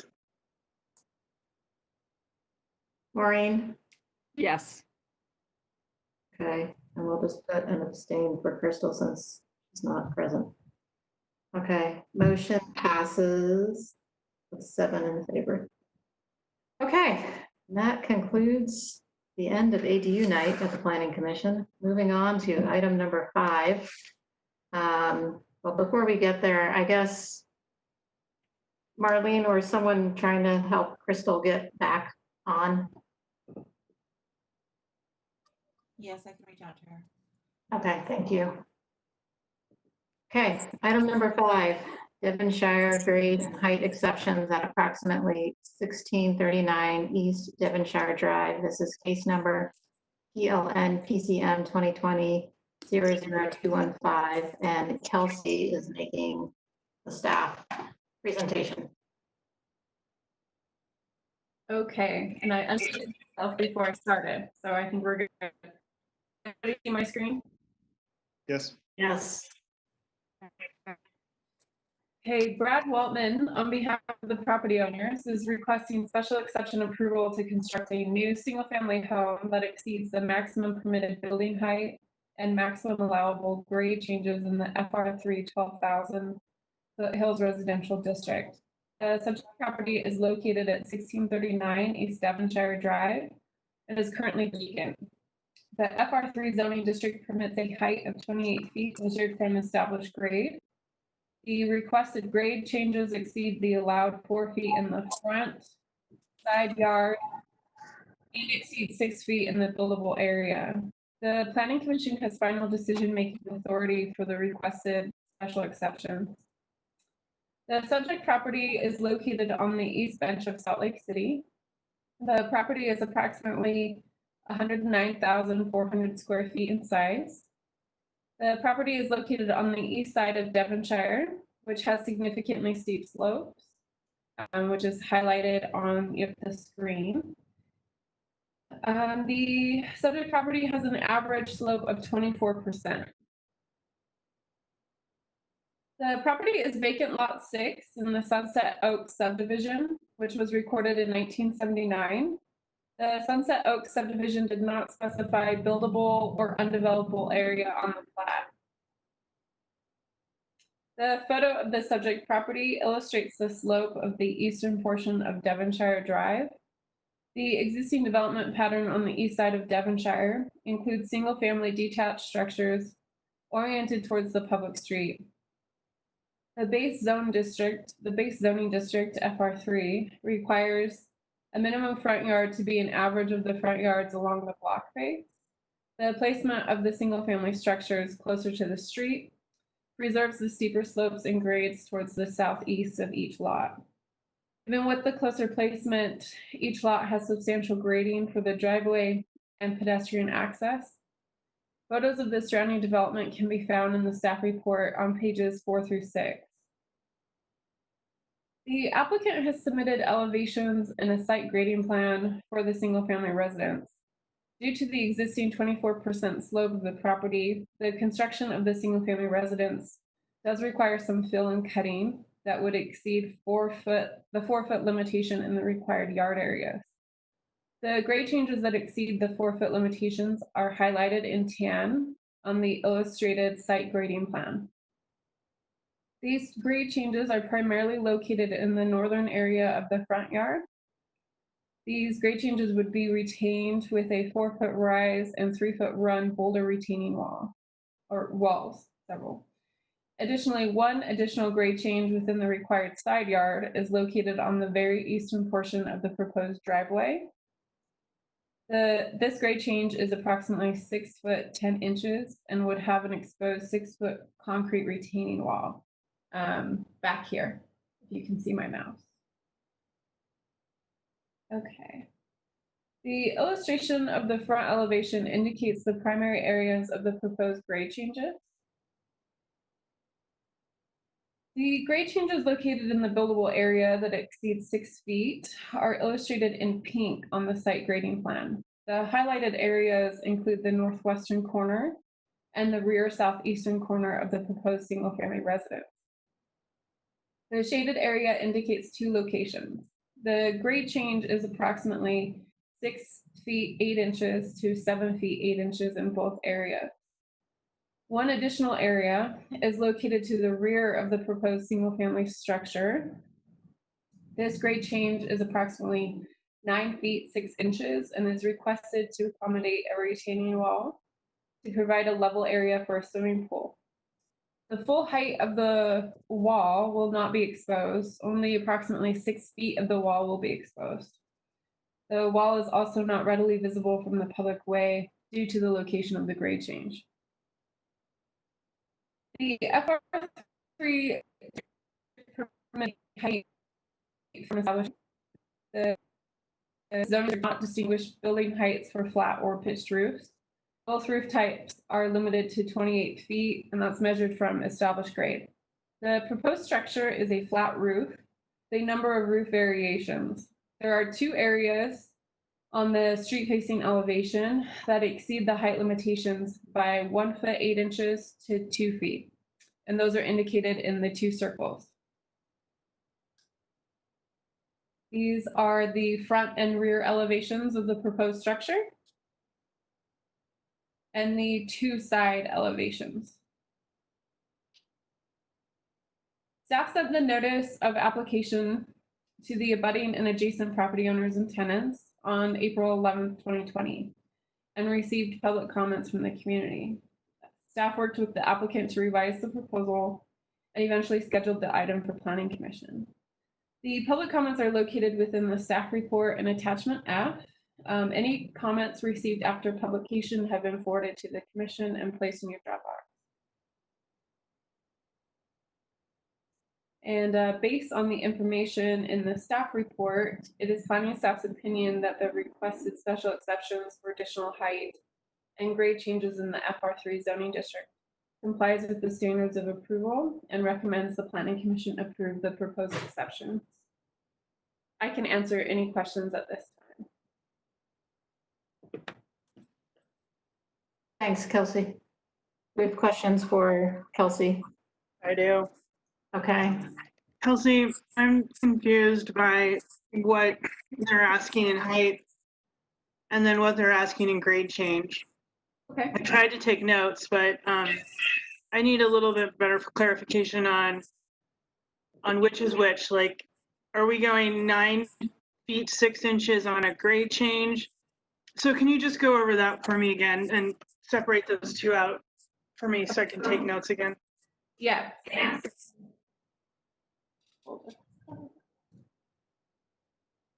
Okay, so the grade changes in the FR3 within the yard areas are limited to 4 feet. So they are exceeding that. They're at 5 feet in this area, and they will be retaining the grade changes with boulder retaining walls that you can see here on their topo, as well as this small area on their driveway. So this is a required yard area here and then the front yard. So those are the grade changes happening in the required yards. This is more substantial than the front yard. This is the 6-foot, 10-inch grade change, and they will be retaining that with a 6-foot tall concrete retaining wall. And where is that? That's at the very back of the driveway. So this is Shire, and then this slopes up, and this would be the grade change at the end of the driveway, which would create a flat surface for vehicles, and then they would have access to their rear yard. For the buildable area, it's this area right here in pink. I'm assuming you can see my mouse, can you? No. Okay. So that's maybe part of the problem. I'm pointing at things and you can't see it. Yeah, and like when you said something in tan, I don't see any tan. So that was hard as well. It might be yellow, green. No. Okay. Okay. Well, it's a shaded area in front of the front elevation of the home. Do you see that slight shading? Of pink-ish? Let me see if I can. Oh, your mouse, I see your mouse at the very top now, but Yeah, okay, so this. once it goes down into the thing, oh, that's helpful. Yeah, Oh, thank you. Okay. Sorry, it's not very cool, but it'll work. So this is the grade change in the front yard. This is the grade change on the driveway. Okay. At the very end of the driveway. For the grade changes in the buildable area, it's right here on this corner. Okay. And right here on this corner. And then the rear yard, since it's such a deep lot, this area is in the buildable area. Okay, so what part wanted to go to 6 feet, 10 inches? This area. The driveway one, okay. Uh-huh. And the front one was 4 yard or 4 feet in the required yard? That's the limitation in the FR3. They're doing 5, and they're limited to 4, want 5. Okay. Yeah, and they're retaining the 4-foot walls. So the walls will not exceed the 4 feet. They just have to cut deeper than the 4. Okay. And then fill. Yeah. And then I had something that they wanted 9 feet 6 inches. Where was that for? The swimming pool? Yeah, that's back here behind the home. That will have an exposed wall of 6 feet. So, so what's the difference between the pink and the tan? Tan, yes. Yeah. I can't read that. Sorry about that. The pink is the grade changes that exceed the limitations in the buildable area. The tan yellow color are the grade changes that exceed the limitations in the buildable or in the required yards. Sorry. So just the two differences. Buildable area being what? I don't understand what that means. That means that after all of your setbacks are met, so you have your front yard setback and then your side yard setback. So your side yard here. Oh, I see. So this pink is within the buildable area of the side. Correct. Okay. Mm-hmm. All right. Thank you. You're but welcome. They're both grade change. They're both exceeding the grade change, the pink and the tan.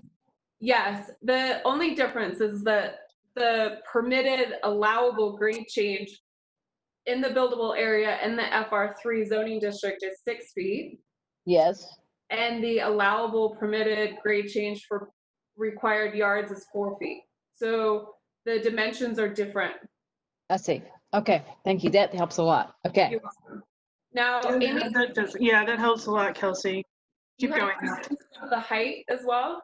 Yeah, I got confused. So the other question I have is the wall, the retaining wall along the northern edge of the property. Is that actually right on the property or right within the property line? And is that allowed to be built right on the property line like that? It would be allowed to be built on the property line. And is there any plans to shield that from, say, a child coming along and falling in? That would be a great question for the applicant and the designer. All right. I can respond to that later or now, depending on what you prefer. Later. We'll get to you in just a moment. Thank you. Problem. Okay. Yeah, so Kelsey, can you go over before you get to the height thing, can you explain why the retaining or the grade change ordinance is 4 and 6 feet? What was the reasoning behind that, so I can better conceptualize or put in context what they're asking for?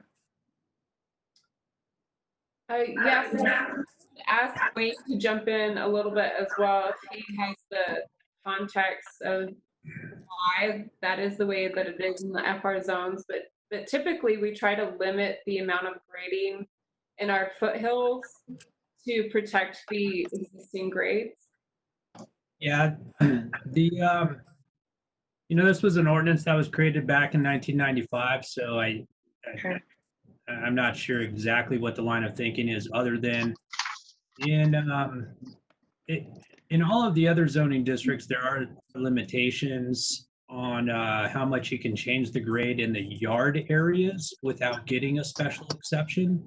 Yes. It's the foothill zones that actually have extra step, and that's the 6 foot in the buildable area. Now, it specifically says in the foothill zoning district regulations that you can go up to this point by right. You could also potentially go up to this other point through the special exception process, basically recognizing that the foothill lots can be pretty difficult to develop in. Okay. And so that special exception allowance is there to try to give wiggle room. What is the limit to what is allowable by exception that you just alluded to? There's no upper limit in the exception. Oh, there is none.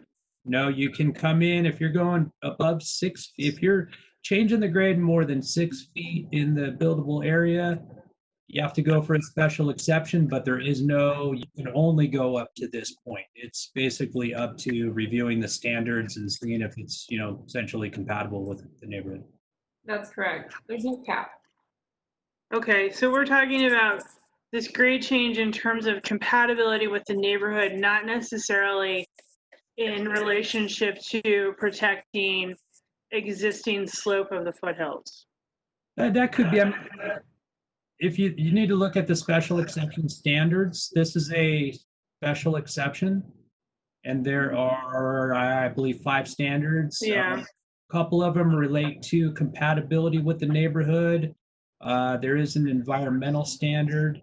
There's also limitations in the foothills district that says that, if you go above a certain grade, and Kelsey's a little bit more in tune with this, I'll have to look at the ordinance, but if you go, beyond a certain grade change, you do have to actually step it. Mm-hmm.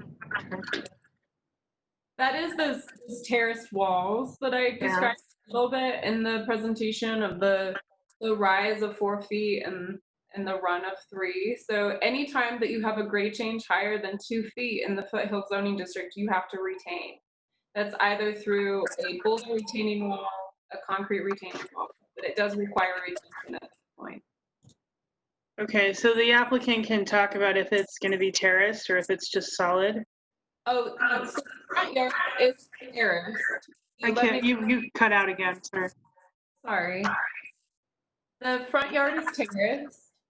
So you can see the boulder wall here. I see that now. Okay. A boulder wall here. A boulder wall here. And here. Okay. Mm-hmm. The rear yard is also terraced. And you can see here, here, and okay. Now I understand that better. What's the rear yard terrace material? Do you know? So is it also boulders or is it just concrete? This one wall is concrete and the rest are boulders. Okay. That helped a lot. Thank you. I'm sorry that it's very pretty. No, No, that's actually much more helpful. Now, if you could just quickly go over the height again, as my notes are making more sense to me, that would be great. And that would be all my questions to you. Okay. So let me do the same thing. So the additional height is being requested right here and right here.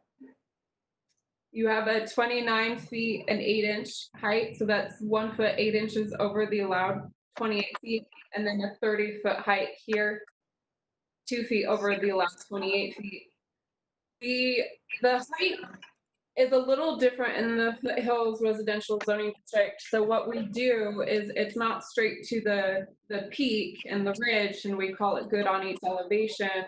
What they have to do is provide a topo with ridge lines, and at any given point along the roof plan, anytime it's over 28 feet, they have to call it out. So with these topo lines, they would have to call out a height each point, and you can see that in a couple of these. Right here. So the way that we measure height is to establish grade. So how we were saying that the lot is quite steep, it dips slightly to the north. That's being reflected in this height because they're measuring it to the established grade, which means the grade right now. If that helps explain that. You cut out.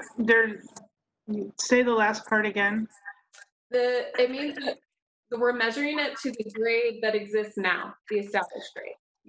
So if you're going to measure it to the proposed grade changes, would that make it high, even more high, a more higher exception to the height or less? No, they're actually complying with wall height. That's a good indication. So let me just pull up that they're doing well with their height. So they're meeting their wall height limitations, which there's no exception for. And those are measured on the front and the rear elevations.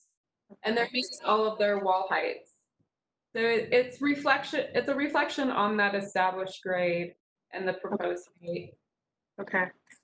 If that Thank helps. you. Yeah, thank you, Kelsey. Thank you. Can I answer any other questions at this point? Any other questions for Kelsey? No? Okay. Give the applicants 10 minutes to talk to us. And is it Florian? Yes. Are you here for the applicant? Is that correct? Yes, well, I am the applicant and owner of the house. I'm just checking whether now I can share my screen. Just need to figure out where it went. First of all, good evening, and sorry to be standing between you and dinner probably. That's usually not a good proposition. Let me first try and make sure that I get the right screen. Now that is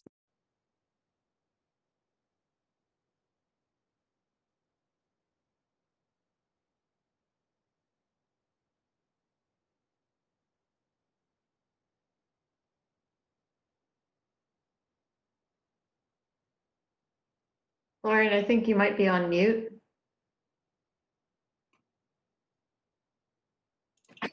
happening. I just unmuted you. Thank you. There we go. Thank you. So very briefly, just a brief introduction. Florian Salzbacher. I'm an electrical engineer by training.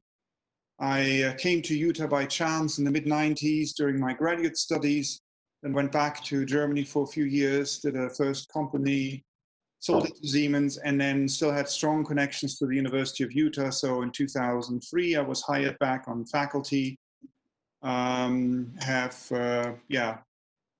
Sort of now lived here longer than I've lived anywhere else. Met my wife here, currently the chair in electrical engineering. Also started several businesses here that are in Research Park, and so this has become home. We live in the neighborhood. We moved about 11 years ago or so into Oak Hills Way, into a house that is actually very similar to what we had proposed to build, sort of a ranch-style split-level home.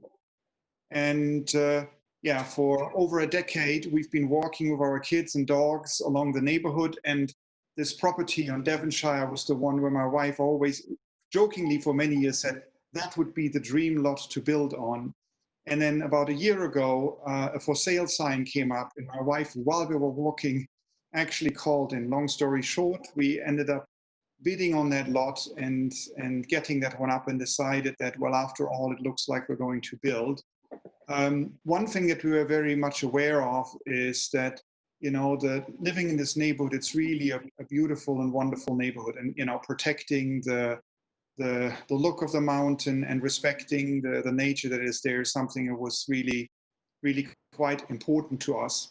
So when we looked at the topographic map for the house, what we tried to do was to, on the one hand, create a space that, you know, essentially meets our requirements. We wanted to make sure that we have most of our living on one floor. As we get older, that you don't have any steps in there. We wanted some downstairs space similar to what we have here for family members or my mother-in-law to come visit. And the lot, which is a little hard to see in those pictures, actually has sort of a slight slope that goes from the street sort of up the hill, but also towards the southern direction, which lends itself naturally to sort of putting that L that you've seen in the drawing from Kelsey. They'll get to in a moment. So essentially allow us to sort of place the garages on the left, use the fact that what you can see maybe, not sure whether you see the cursor here right now, here in that corner of the lot, it's actually quite flat, and then it sort of slopes up. And as you go towards the right, which you can see somewhere here, it then ramps up to 10 feet or so where the slope goes up. And so one can build a house where you know, with very little soil movement, you can sort of place the house there. Now, nonetheless, I've learned a lot about the FR3 zoning regulations and everything. Originally, we're planning to just build a sort of you know, ranch-style home with a saddle roof, a fairly low saddle roof. And given all the constraints that are in the zoning, that became non-trivial. So we spent quite a few iterations, ended up actually having to shorten the house by 7 feet and 400 square feet of space. We're now also stepping the foundation to sort of follow the slope of the hill, and I'll show you that. What I was hoping to do briefly is give you an idea as to the development pattern of the neighboring properties.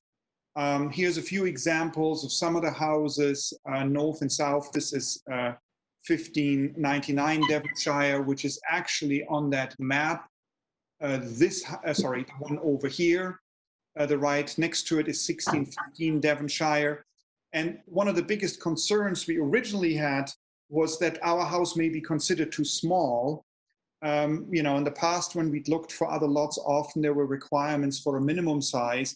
A lot of the houses on that upper street, they're, you know, Huntsmans and Sorenses and others living, and a lot of them have pretty tall facades. They look like they're 3 or 4 story, or as you go further down here, some of those are probably closer to 40 feet or more above ground. Now, some of them may have been built before the 95 ordinance, but it's something that we originally saw and I wasn't aware of.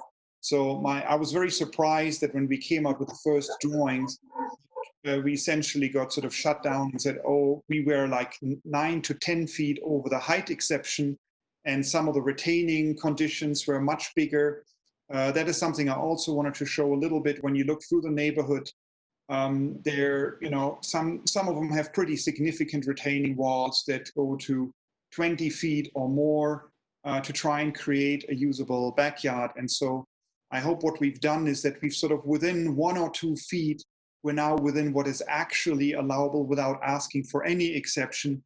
But there's a considerable downside. If that were now to happen and we would have to lower the roof further, we would not get in this corner here the exception to, instead of having 6 feet, I think it was 7'8" or so, and a little bit in the corner, that would start really disrupting the entire flow. So these are some of the things that we've tried to consider. try to follow the established grade as much as possible. The L-shaped layout that sort of tries to follow natural grade so that within the L where that courtyard is, we can use the higher part of the mountain and just planarize a little bit to get a nice backyard. Minimize soil to be removed from the property and the foothills. That was important for both environmental and cost considerations to my wife and myself. An important condition, as I said, was main living on one floor, no steps. I've seen what it's done to my parents and her parents when you live in a house that isn't suitable as you get older. And since, you know, I'm tenured here, my business with 60 people is in Research Park. The kids were born here. I think it's funny when my wife and I met my wife here. We both came from elsewhere, ended up here. Some of the friends said, oh, you're going to like it so much, you're going to end up having kids here and being buried here. And right now it all looks like we're on track for that. So, yeah, and then what we've done is we've done 3 major and many, many small design revisions, been very supported by the staff that helped us understand the regulations, deleted the garage, moved the house actually a little bit further back by 7 feet. Originally, I wanted it further in the front to have a slightly larger backyard. We've reduced ceiling heights, removed the saddle roof because that one was just not possible to accomplish. We would have had to eradicate a floor essentially or step the house completely. And so that allowed us to get from the 9-foot to the 1'8" and 2-foot extension. And we've also changed the retaining walls, which you can see maybe fairly nicely in sort of that was the cross section I wanted to show one more time. Here in the back, you can see that as well. So this is the existing grade, the red line that you can just see where I'm here. Yeah, the red line that you can see here.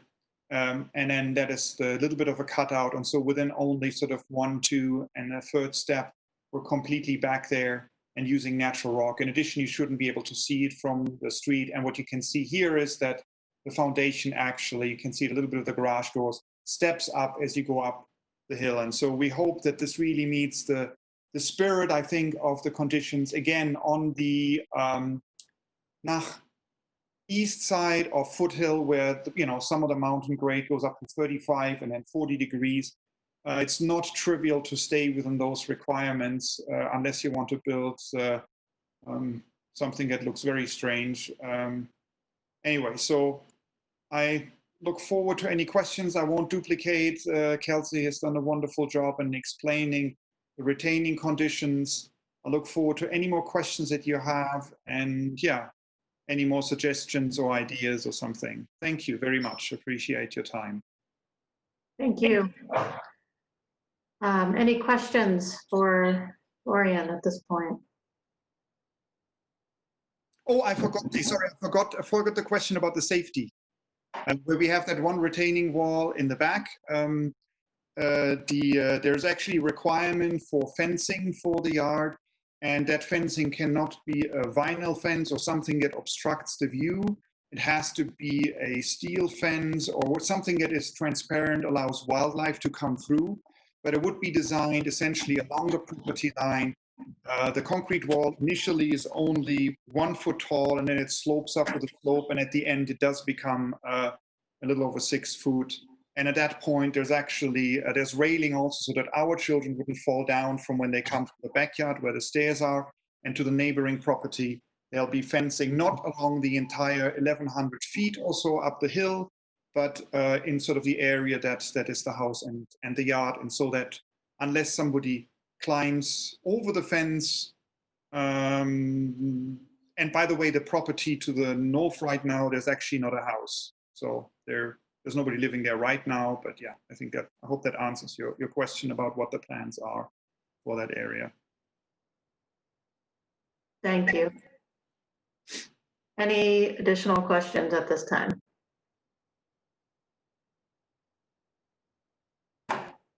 No? Okay. Thank you very much. Oh, Brenda? I'm sorry, I do have a question for the applicant. You state that you would like to have your living space all on one floor so you can minimize stairs as you get older. How do you actually get into this house without going upstairs? Very good point. So Right now, the garage is, of course, underneath. And so just like in our current house, which is a split level, you can get into the garage from the garage without steps into the lower living space, but you would have to go upstairs to get to the main floor. What we, however, have done is that we have one corner, which you can't see now because you don't have the cross section, that we designed so that you could have a lift directly from the garage to the main floor. But if you look at the main, Is there any reason why that lift couldn't go 2 floors if you decided to have things not all on the same floor?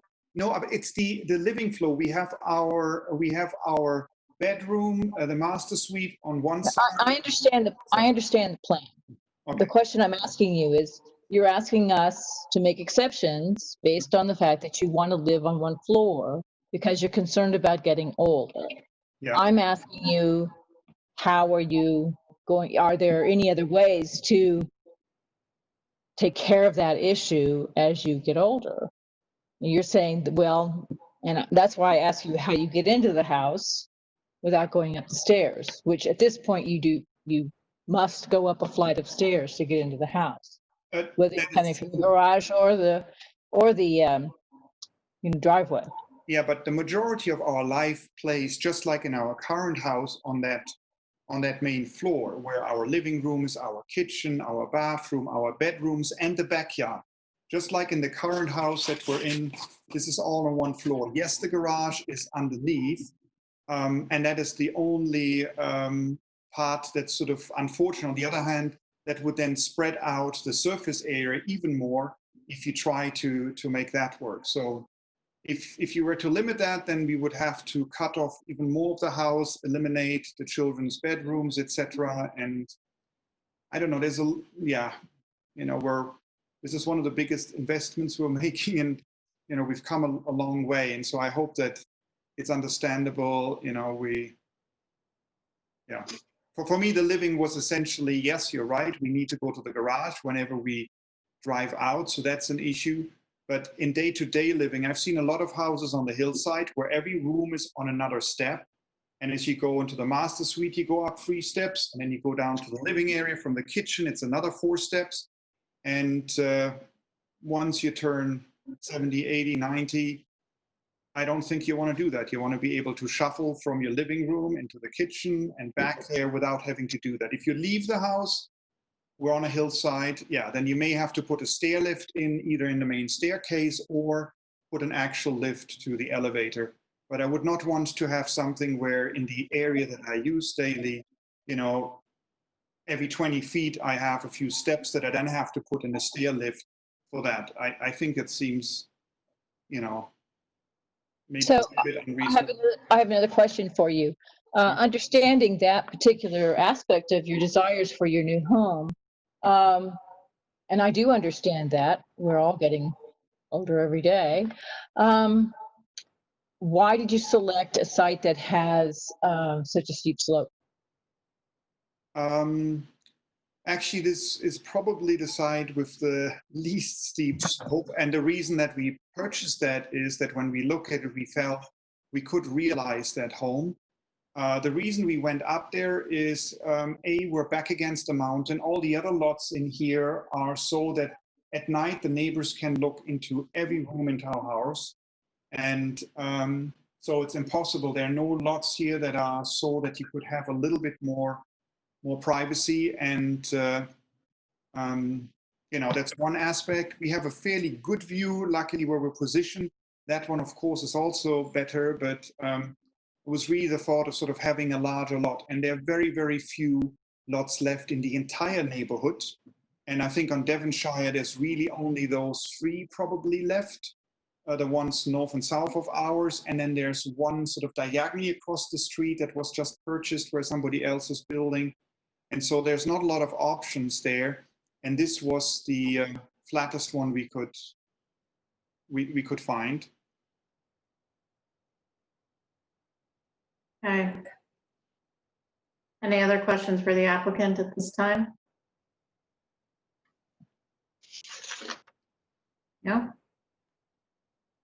Thank you. Thank you. We'll go ahead and move to the public hearing. I will open up the public hearing and ask, is there anyone from the community council who wants Yeah, I to? have, oh, sorry to cut you off. I have an email from the community council chair, Amy Burrows. Hello, East Bench Community Council. Heard from Kelsey Lindquist and from the owner on this special exception request at the EDCC virtual meeting I hosted on June 17th. We didn't have time to send an agenda on this item, so we didn't poll our members for their opinions on this issue. However, in my communications with neighbors as the community council chair, I've encouraged everyone to submit comments, so I'm writing as an individual as well. I'm opposed to granting these exception requests on this property. The lots that border open spaces are particularly sensitive to our neighborhood, and I would like to see all the codes specifically written for these lots to be followed. Even if the existing homes on Devonshire have received exceptions in times past, or particularly if the rules have changed, then the current construction needs to change to meet those rules. I'm concerned about a visually invasive home and garage and yard and excavation in a rare and sensitive location, and I encourage you to reject this request. Thank you, Amy Burrows, East Bench resident. All right, thanks, Wayne. We also have a couple other letters that were submitted. This one was submitted a couple of times to make sure we got it, but this is from Dan. I'm going to hopefully not butcher this last name too much. Dan Cashmere and Cindy Louie. These are their comments. We are submitting these comments with respect to a special exception for 1639 Devonshire Drive. Attachment C to the staff report.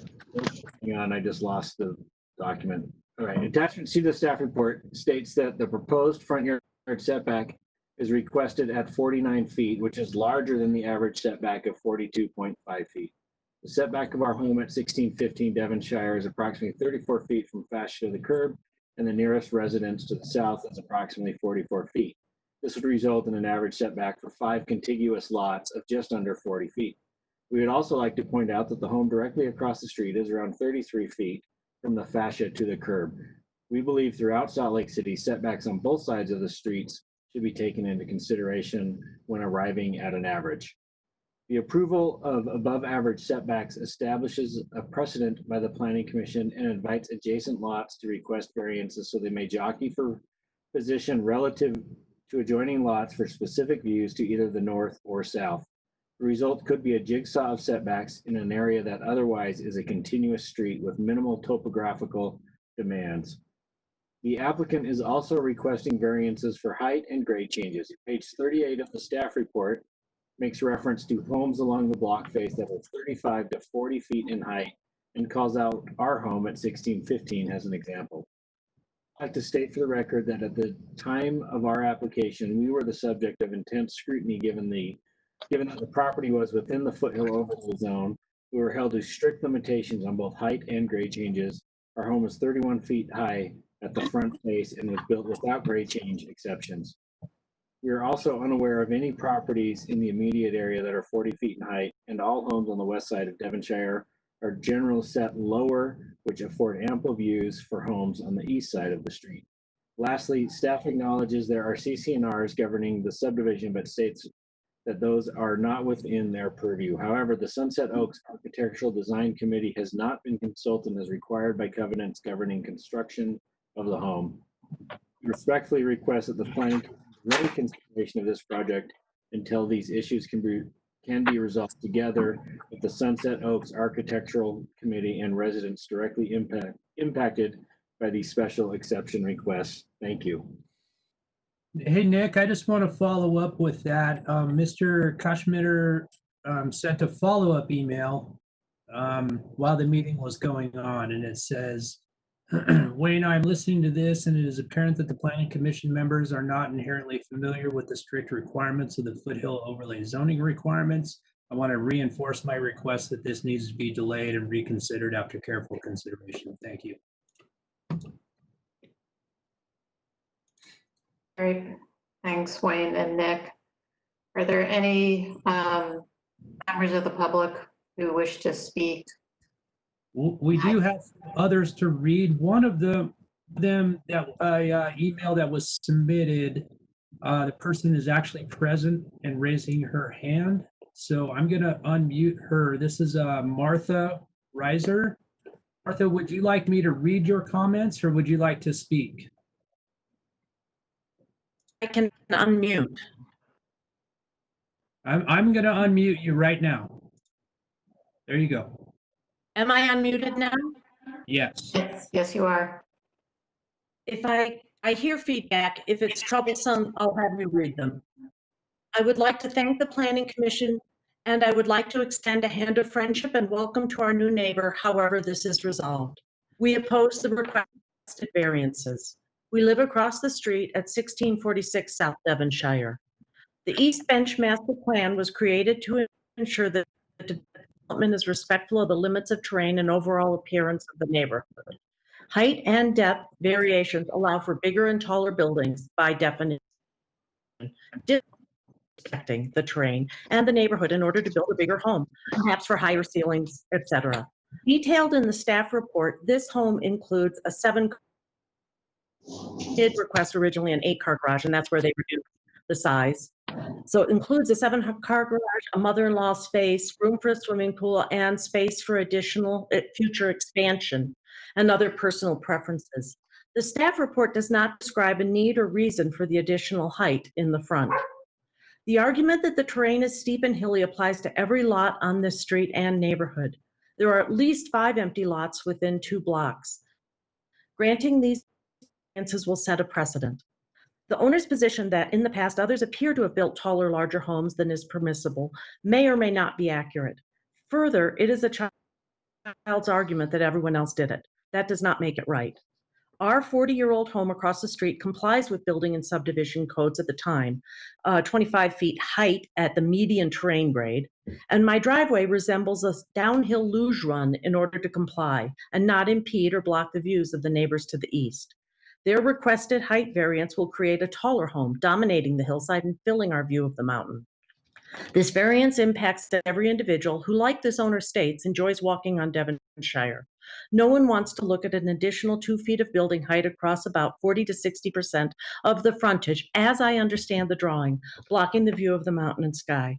We request that you adhere to the East Bench Master Plan and deny the requested variances for height and depth across the front of the home.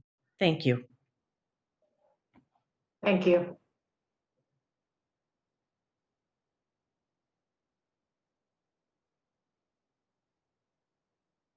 Sorry, I muted myself. I have a email here from Karen and Sean Holiday. I'm writing in opposition to the proposed exceptions for lot 1639 Devonshire Drive. I live on Lancaster Drive and am familiar with the beautiful homes on Devonshire Drive. The homes are all large, unique, and seem to work well together on the street. The exception to the grade and height seem unnecessary given the size and scale of the existing homes. Changing the rules, granting exceptions and variances to individual property owners should only be used in limited circumstances. Isn't that why the ordinances were written in the first place? These exceptions, although may be occasionally needed, do create tension in the neighborhoods. Speaking from experience, a new home was put on a vacant lot behind our home several years ago. Before it was built, we could see and enjoy a mountain view. Now we see the roof mountain behind us. Given the size of the existing homes, additional height does seem excessive and unnecessary. Again, that is Karen and Sean Holiday. Now go to, it looks like Zachary has a comment. Hi, Zachary Dussault. Originally, I wasn't going to speak about this because as far as city planning goes, this lot could be on the moon. It's so far away from everything else.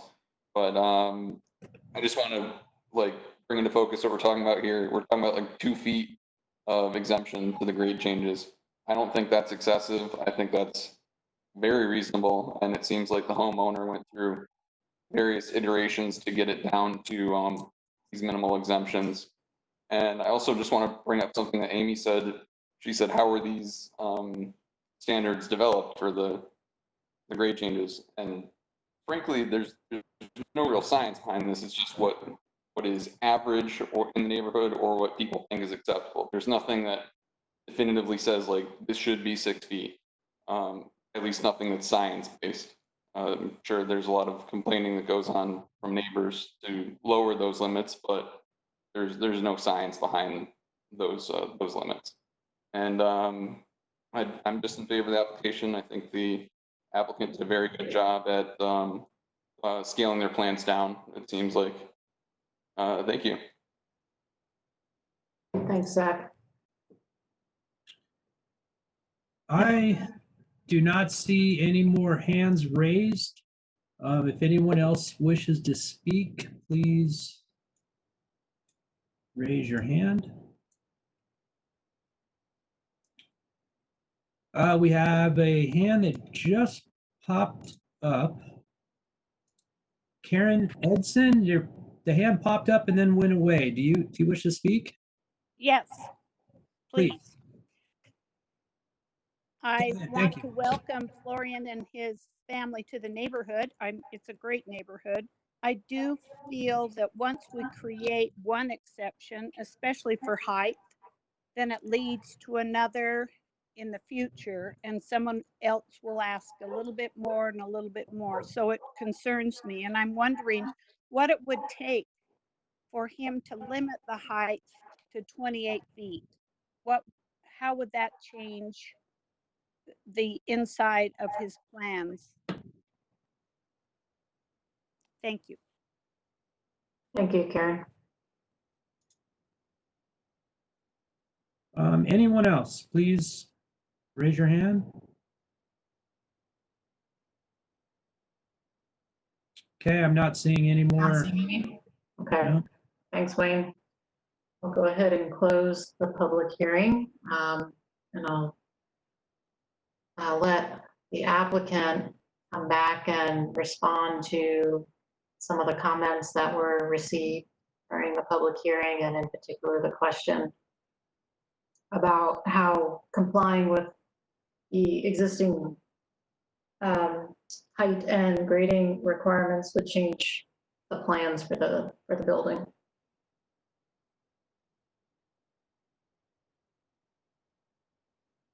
Florian, I think you're muted at the moment. When? There you go. Can you start over? Thank you. Yeah, I for some reason I couldn't find the buttons anymore. Thank you.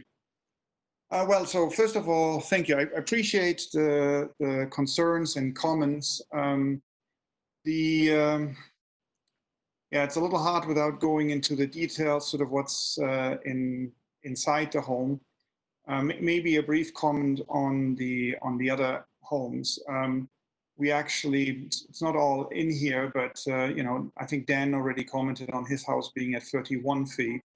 You know, as you walk along Devonshire, there are quite a few that are higher. Now, I do understand and appreciate that, you know, we don't want to build sort of a massive mansion on the house. And honestly, my wife and I felt in particular after we went through months of iterations that we'd built something that honestly in between the other houses will actually look quite small and low.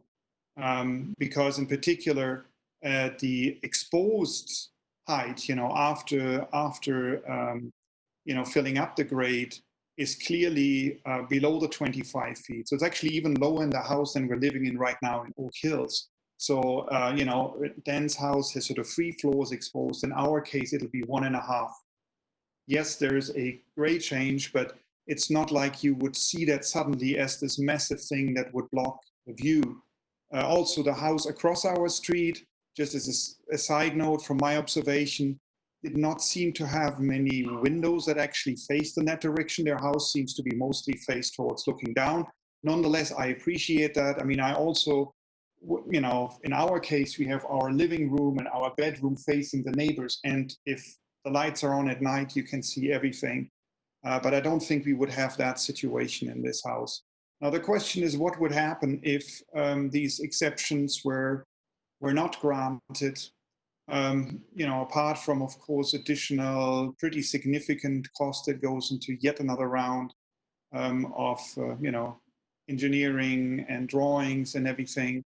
But more importantly, we put an awful lot of effort into the flow from the rooms. We didn't want to build something that has, massive ceiling heights, but we didn't want to have the 8-foot ceilings that we have here either. If you build once in your life, your dream home on a lot that's a little bit back, that maybe you can get to, and by the way, they're already only 9 foot, which means exposed, that's 8.5 foot in the children's rooms. It is higher in the living room area. But if we go down even further, there's sort of real damage, and it feels that, a 2-foot exception is really not a lot. I must admit that I'm a little surprised. I understand the logic of saying, you open it a little bit, somebody else comes back, but the standards haven't changed. And actually, if somebody wanted to make a case for a precedent, there are, a lot of homes that obviously have exceeded that. I appreciate that a lot of other people may have had challenges getting it through. And so I think the standard says that there's a development pattern in the neighborhood.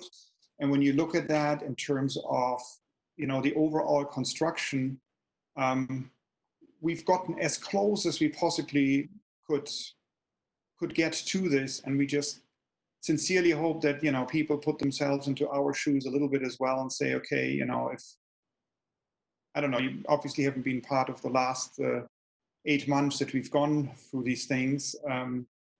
But we still hope that we can build our house on there and not have to eventually abandon this, because we will have to cut out one of the kids' rooms and completely change everything in the flow of the house. So not quite sure how to do that any further at this stage, rather than hopefully just appeal to everybody that, if you walk through the neighborhood, just some of the pictures show houses that are clearly exposing 3 or 3.5 floors. We've got 1.5. And so I think we've pulled the average on that front probably down on the east side of the mountain. On the west side, that one is different because some of those lots are fairly steep where it goes down. And so obviously the houses there have a large area that exposes into the valley, but nothing that blocks from the street.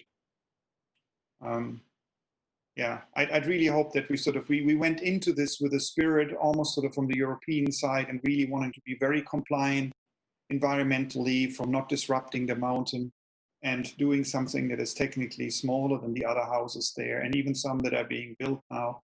And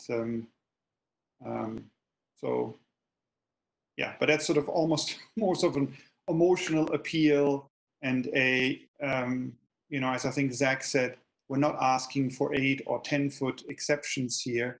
We're asking for, 1 foot 8 inches and 2 foot in another area, just so that we don't, completely have to rethink the plans in the house. So, yeah. And the other option is, then, we're stuck with a lot. If we can't build there, then what do I do with this? It's not like it's that easy. I think Red Christensen sat on this lot for years and years. So. Great, thank you. Thank you, sorry. No, you're fine. Any other questions for the applicant at this point? Scroll through. No? Okay. Thank you, Florian. Thank you. Go ahead and bring this back to the commission. Any other questions for staff at this point from the commission, or items, issues anyone wants to discuss currently? I'll just make a comment. I feel like, addressing the concern from the neighbors of setting precedents. And I think we have this process for exceptions for this reason. And we look at these on a case-by-case basis. I find that 1.8 and 2 feet in height exception is very reasonable. I don't really lose any sleep over that.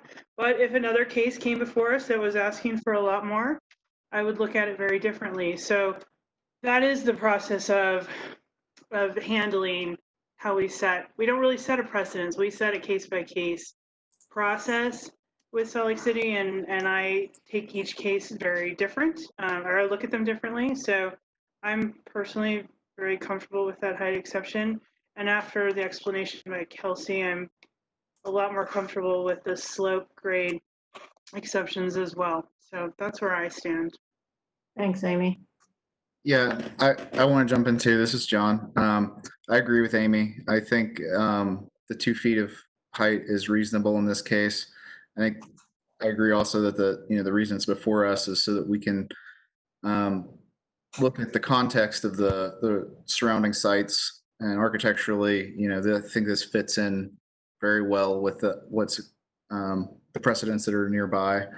And 2 feet on the inside of a house is very extreme, but 2 feet on the outside of a house is barely noticeable. So I don't think it's going to have an impact on the site, as some of the neighbors have mentioned. So I think it's a very reasonable request.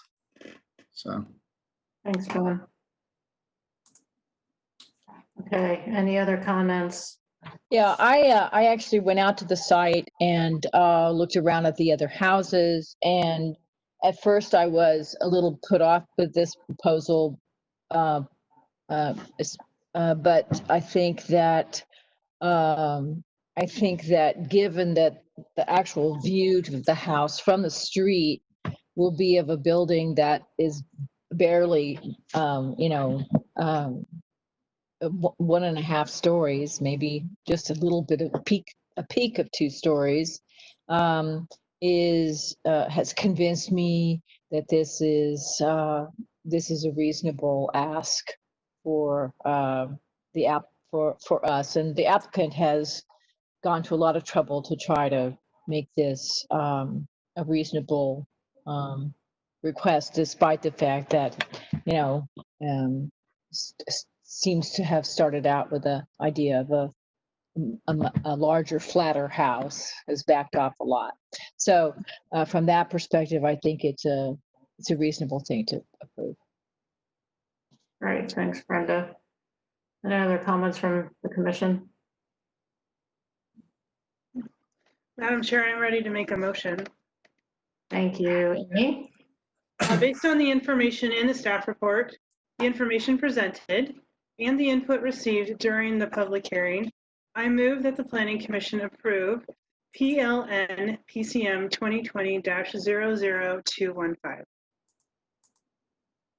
Amy, can I ask to also include findings listed in the staff report information? Oh yeah, they didn't write that in there, but you want me to include that? Yes, please. I'll start over. Based on the information and the findings in the staff report, the information presented, and the input received during the public hearing, I move that the Planning Commission approve PLN PCM 2020-00215. Thank you, Amy.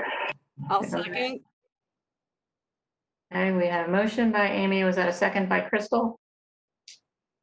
No. It was Maureen. Maureen, thank you. Thank you. Okay, any other discussion? No, okay, let's go through and vote. Maureen? Yes. Amy? Yes. Matt?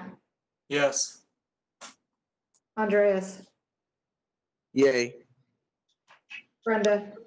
Yes. Crystal? Yes. John? Yes. And is Carolyn still with us or no?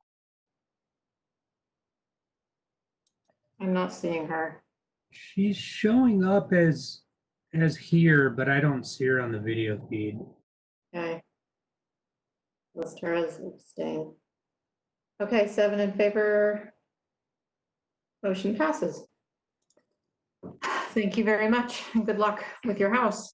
Thank you very much. Have a wonderful evening. Thank you. Appreciate that. Thank you. Okay, last item. Item number 6, West Temple duplex plan development at approximately 1048 Southwest Temple.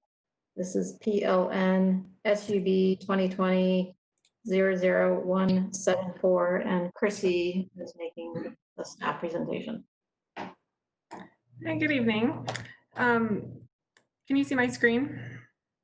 Yes. Great. Okay, this is a request for approval of 2 new lots to accommodate a duplex development at 1048 South West Temple in the RMF 35 zone. The applicant is requesting a modification to the zoning rules under a planned development to allow for a new lot that does not meet the lot area or lot width requirements. The requested relief from lot area is 8,000 feet to approximately 6,000 square feet, and lot width is 50 feet to approximately 37 square feet for the new duplex lot. The lot proposed for the single-family home meets the zoning standards, and no relief is requested. Again, this development is in the RMF 35 zone, which allows for multifamily and single-family development. For a duplex considered a 2-family dwelling, the provisions of the zone are a max height of 35 feet, a front setback of 10 feet, rear setback of no more than 25 feet, and a side yard setback of 4 feet on one side and 10 on the other. For a duplex, 2 parking stalls are required for each unit, which is 4 stalls total. This particular proposal includes the 4 stalls in the rear of the property, which is adjacent to the public alleyway. There is no new curb cut that will be on West Temple, and the parking will be accessed purely from the alleyway.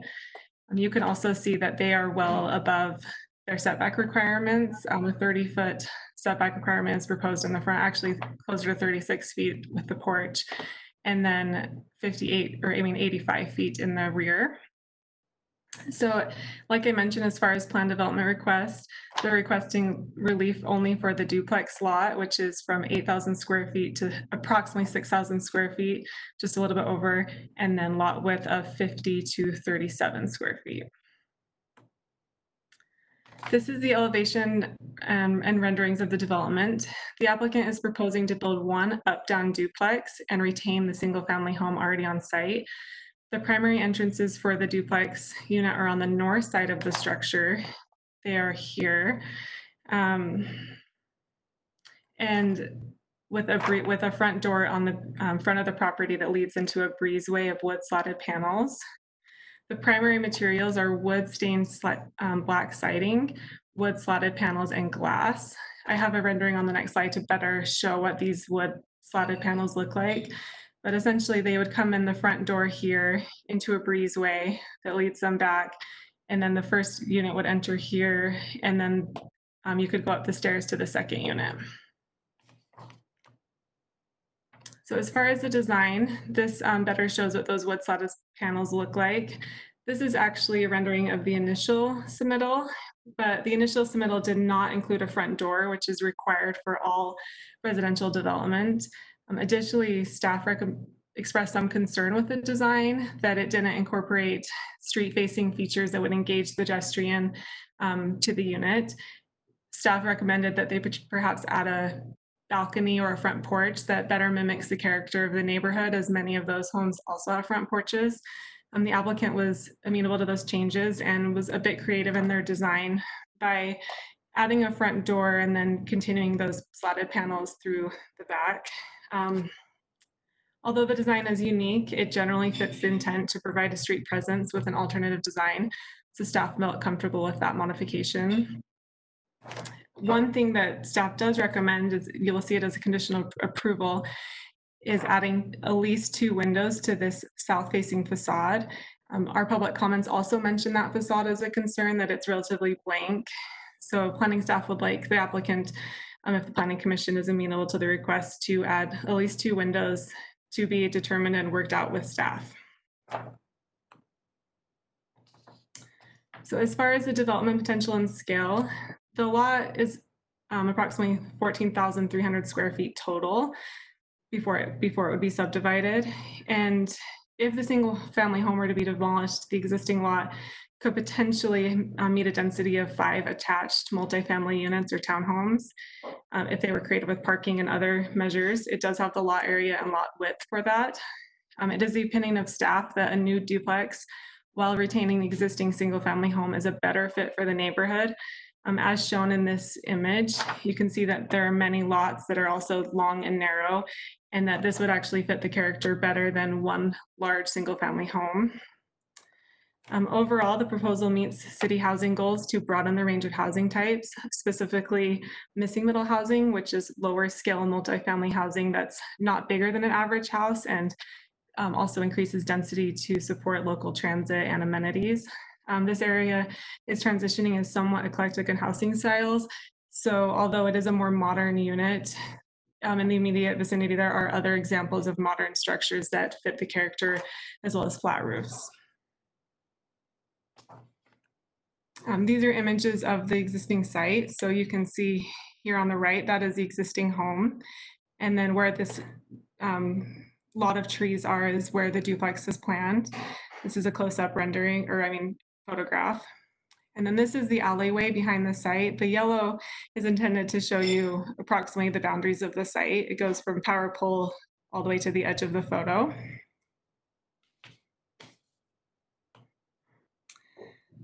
This was noticed to the community, and the Ballpark Community Council heard the item at their May virtual meeting. Although we did not receive a formal letter from the council, the conversation was generally positive. They had several questions about the difference between an ADU and the duplex, which staff went over. We also received 2 public comments on the proposal, which are located in attachment G of your staff report. Both of those public comments mentioned the south facade design and it being rather stark. Overall, a plan development generally has to do with modifications that result in a better product. We believe that the modifications do result in a better product. It complies with the master plan expectations for the area. Therefore, we were recommending approval with conditions as listed on the front page of your staff report. I can answer any questions at this time. Thanks, Chrissy. Any questions for Chrissy? So could they build just a larger multifamily? So they could just build a larger multifamily unit on that whole space, right? Yes. Mm-hmm. Yeah, and you, I mean, just down the street on West Temple, there's those like apartment, those condos that are kind of, you know, row houses, I guess you'd call them. Mm-hmm. So I'm just curious if you just elaborate on why you feel that a duplex in a single family home is, you know, more consistent with the neighborhood than, or a better outcome than another, than something like that, like a row house or something else. I'll go back to this image at the bottom is the immediate neighbors to the south. And just as far as the immediate neighbor context, it is across the street, there is a larger apartment complex, but the immediate neighborhood is a smaller scale duplex and single family homes. You can see on this side and then here. There is an apartment complex here as well, but I felt in my review that it was a better fit for this spot when considering the immediately adjacent neighbors.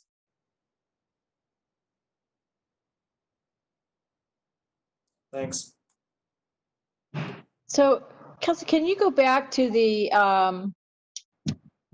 yes, Chrissy, not Kelsey, sorry. Chrissy, can you go back to the rendering page? Yeah, that one where the initial submittal, no, the rendering, yes, thank you. So I'm not quite understanding the perspective of the revised submittal.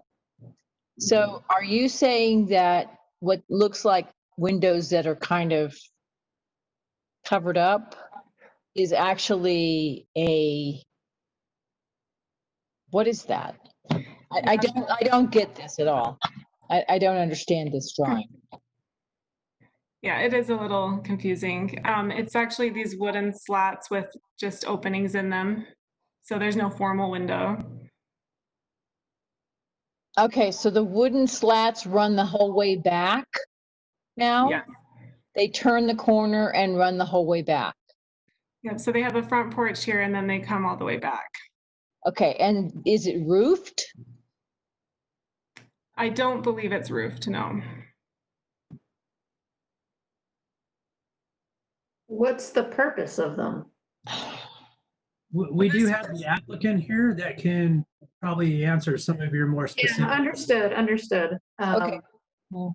Yeah, we'll ask the applicant. Yeah. Any other questions for Chrissy right now? No? Okay. Adam Sapers, is that the presenter for the applicant? Yes. Great. Adam, do you have something to present? I do. Okay. If I could share my screen, that'd be great. Yeah. Well, thank you all for being here with me tonight. Excited to present this project to you. I've lived in the Ballpark neighborhood since I moved to Salt Lake a few years ago, and I love it. For years, I've been trying to find a duplex to purchase myself to no avail. So I came up with this creative way to utilize some vacant land and build something. It's hard to kind of see in this image, but there is a front door that will be built into this slat right here. Originally, I proposed to have it just be kind of open to allow more sunlight into the porch decks on the property. But one of the comments from Chrissy and the planning staff was that they wanted to see that wooden slat go all the way across. So that's kind of how that wooden slat came to be. The upstairs unit, I don't know if you can see my mouse, will be open. So from the street, it won't look like it will look like there's just kind of that front part, but there will be sunlight on that upstairs deck. Adam, is there a way for you to enlarge your could you screen? your screen? Yeah, I can't really see anything you're pointing at. Let me pull up the.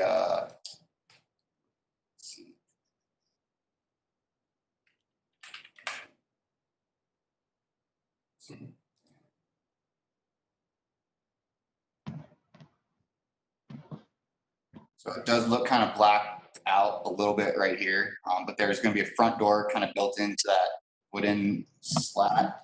Let's see, I don't know if there's any way for me to quite enlarge this. Those are the same, are those the same drawings we have in the staff report? Yes, they are. They just show one more front. So they're basically the same drawings we have, which are not all that clear. So did you say there was a roof over that area or no? There's not a roof over the area on the north side of the property. Okay. Okay. And I have to ask you one more question. I was out at the site and there are 3 sort of pine trees that define the edge of the site. Is there any reason why you could not push this building back behind the pine trees so that they could stay? I think aesthetically it would look most normal if they lined up with the 2 buildings to the north and the south. And the pine trees are very big, so kind of ruin the whole frontal look from the street. It could be moved back, but that's not really what I was thinking in terms of the plan. I think cohesiveness among the 2 other properties and the setback would look the best.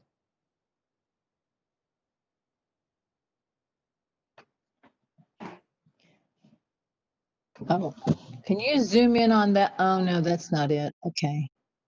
So you're talking about these 3 pine trees right here, correct? I'm talking about those 3 pine trees. Yeah.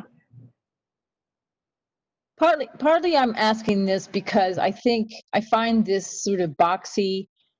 I'm a modernist, so don't get me wrong, but I find this kind of boxy style kind of out of character for this, particularly for this side of the street and this neighborhood where everything is more of a cottage look, and so I guess in a way I'm kind of trying to hide it. And this would give, the trees actually give you the frontage. They continue the line of the frontage visually. Of course, yeah. That's all. That was how I was saying. A big part of the design is having these front windows. I believe if they were behind the trees, it would kind of get rid of the views coming out if it was built behind those trees.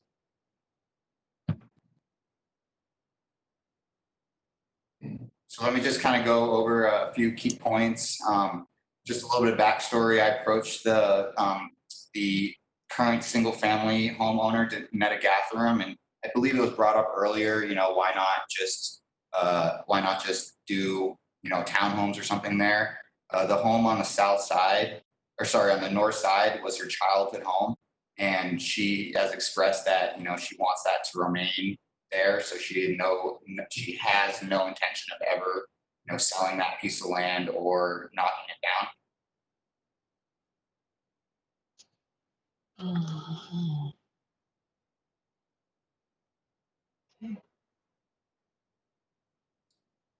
Yeah, I'd be happy to answer any other questions that you guys have about this. Any other questions for the applicants at this point? I have a question on the south facade that currently has no windows. The planning staff is recommending at least 2 windows. I know this is a kind of a prefab type product. Is it amenable to additional fenestration? I'm more than open to adding, as many windows on that south facade as the planning staff thinks would be good. I also thought a creative idea might be to do some sort of mural on that south facade as well, to add a little bit of creativity to the area.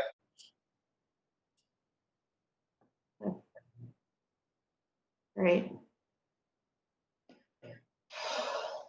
Any other questions for the applicant right now? No? Okay, thank you. Adam, we'll go ahead and go to the public hearing, and then we might bring you back for additional discussion. I'll go ahead and open the public hearing. Wayne, do we have anyone here from the community council? Don't see I think I see a community council representative. We do have a couple of hands.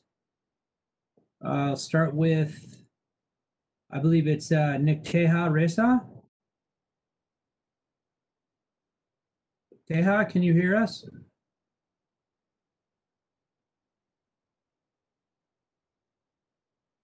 Teja Reza? That individual is, can you hear us? Nick Teja?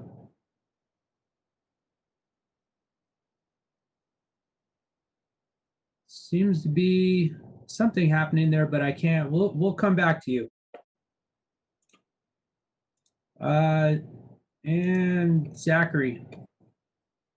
Hi, Zachary Dusselt, speaking in favor of the application. Originally, I was kind of like what Matt said. I was skeptical about this application. I didn't think it should be approved. But then, as I went through the applicant's narrative, I saw that they are purchasing this land from the current lot owner and then subdividing it. And I think that's eventually going to achieve the greatest amount of density for this area relative, in comparison to leaving this one single lot and then being eventually redeveloped with townhomes or something else that's more dense within the RMF 35.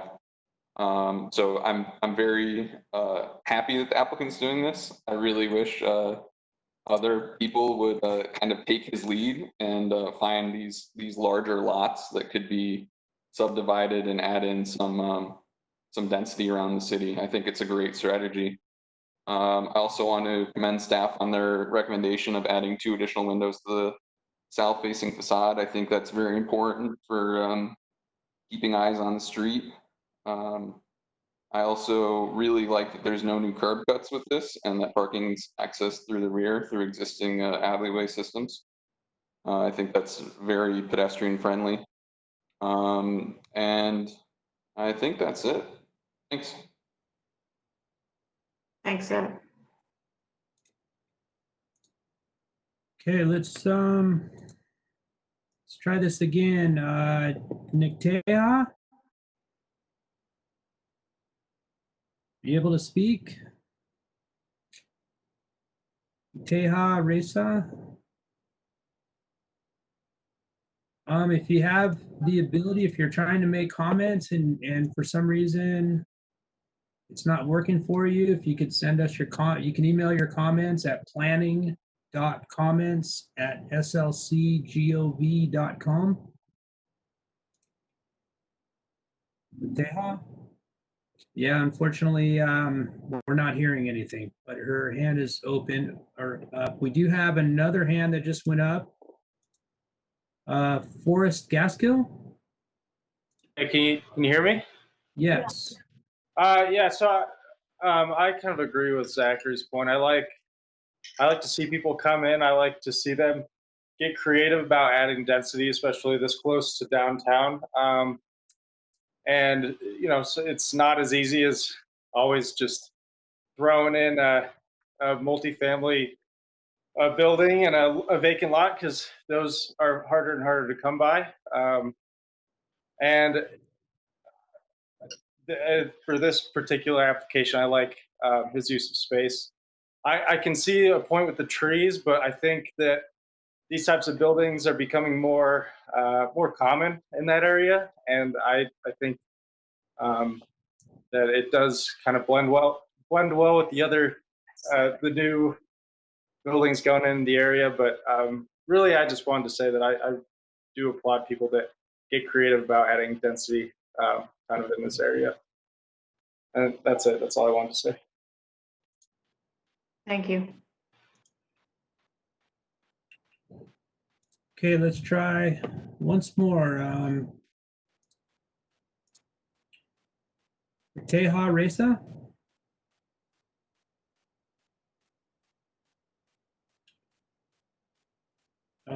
Getting no response there. We did have a quick hand that went up. Kevin Randall. Hi, can you hear me? Yes. Hi, we're the neighbors next door, and we noticed there is a telephone or electric pole on the property or behind the property in the alleyway. And we're just concerned of if that's going to stay there or if it's going to be moved, and to make sure it's not going to be blocking access to the adjacent properties. All right. Thank you. We'll follow up on that question.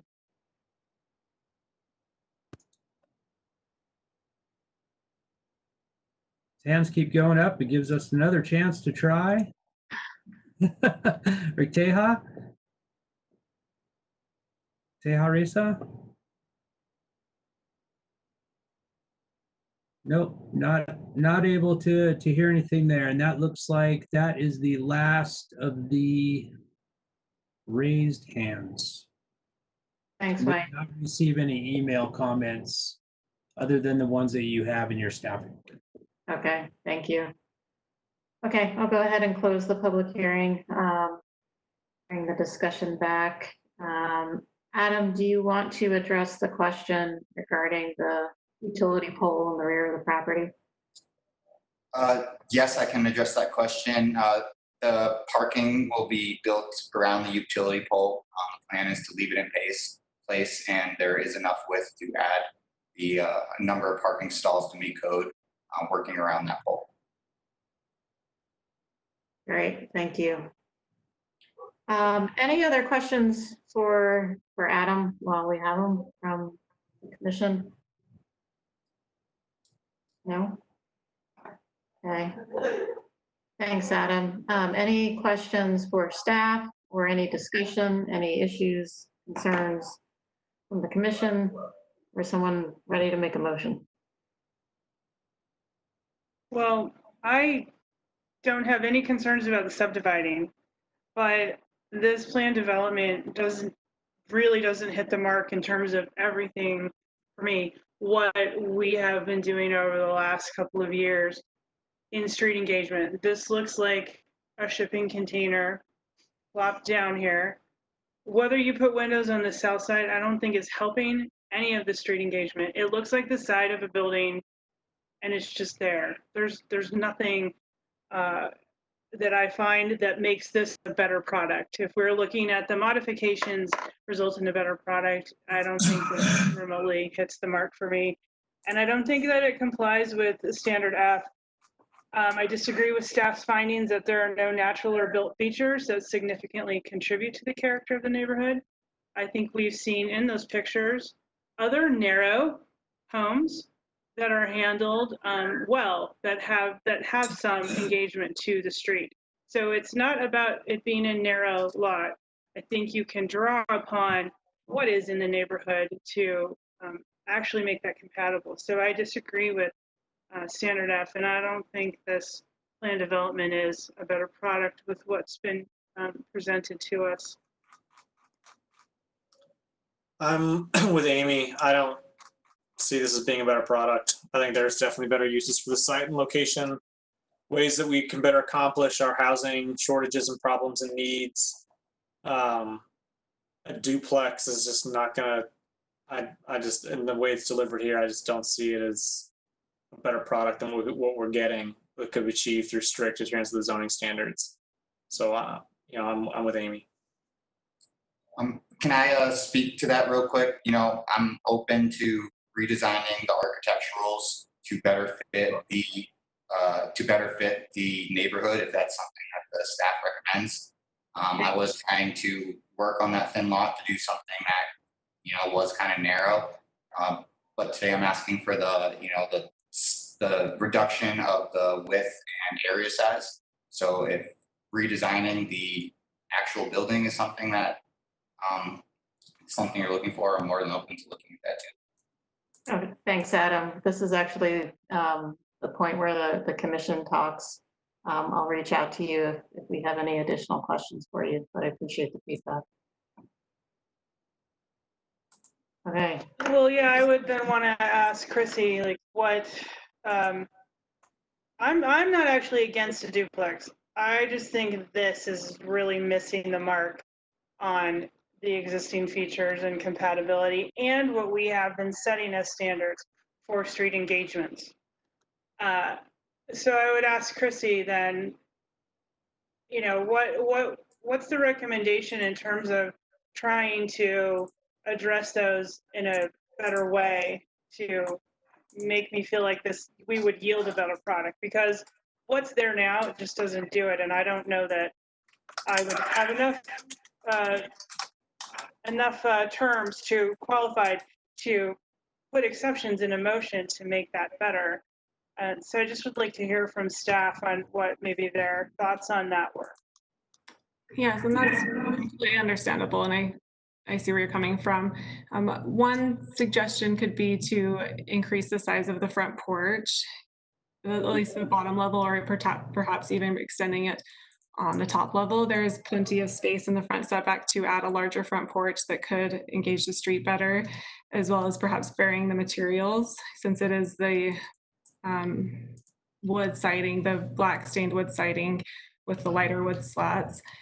You could also, so the reason that Adam pursued the wood slats all the way across is because of our code requires that they have a front door. So that was his take on trying to meet that requirement, but without getting away from the modal units.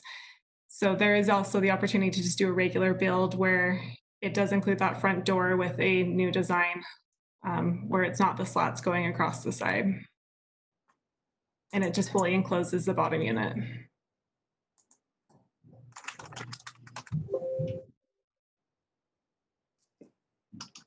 So I don't know that that is going to yield what I want, because I can't really visualize it.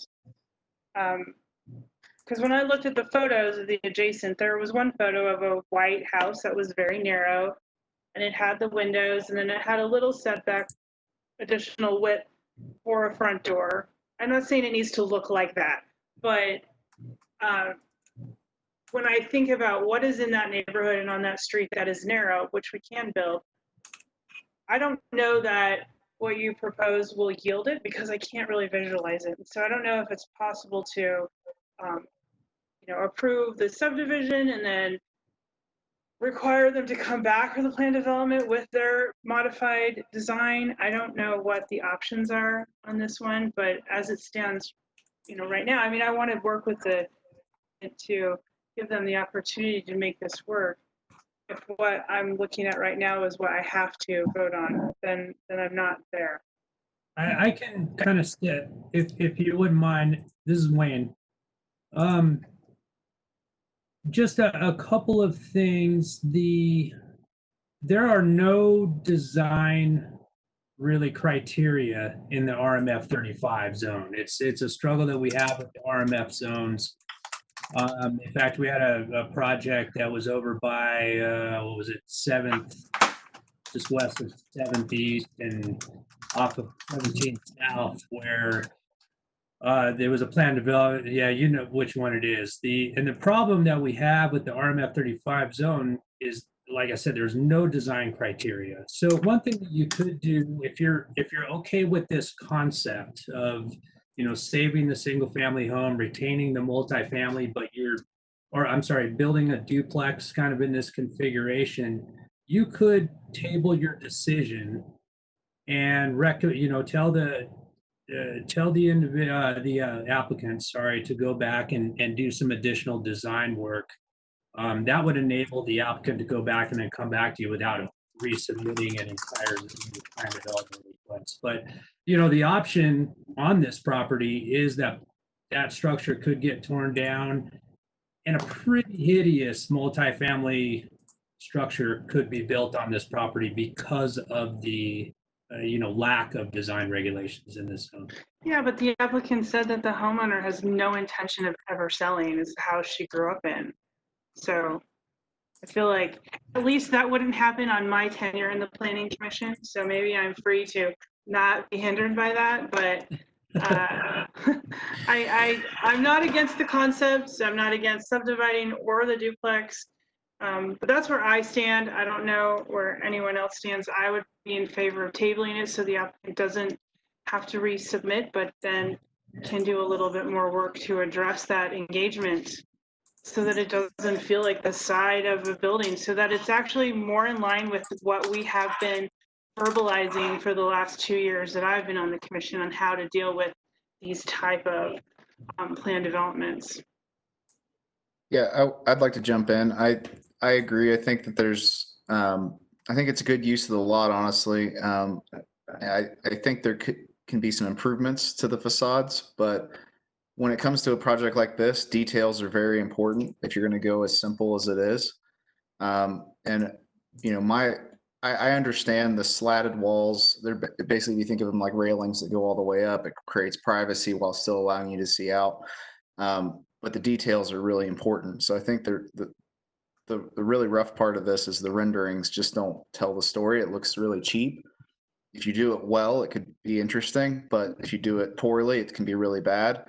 So I would agree with the tabling of, let's see what it might actually look like. And if there's a way to add a little more detail to the front facade, whether that's pulling out the roof a little bit more, or doing something to add a little bit more visual interest, those would be things I'd be interested in seeing. But the rendering as a thumbnail, it's hard to make a decision on something that looks like a little tiny piece of plastic. So those are my thoughts. Yeah, I agree with John and with Amy and with all the others who've said let us table this. And just to give a little guidance, the applicant, the limitations of the prefab unit is that it's fairly narrow, and from some perspective that's good, but from another perspective it does not allow you to have it's not the best kind of way to design a duplex so that it has a front. It basically is intended to be approached from the side. And so I would really look to a stick-built project design rather than that has a distinct front, maybe even with, a porch on the ground level and a porch on the second level for both occupants. Use the full width of the available buildable area that you're asking for here for the actual units. So that's just a recommendation about how to approach this, perhaps, so that it would be something that the planning commission would find more comfortable. So can I make a motion then, please? Yes. I move that we table this discussion to another moment when we can review a different design of this project. In doing so, would you keep the public hearing open because a new design would seem to invite new comments? Sure. Let's keep the public hearing and we'll table the public hearing as well.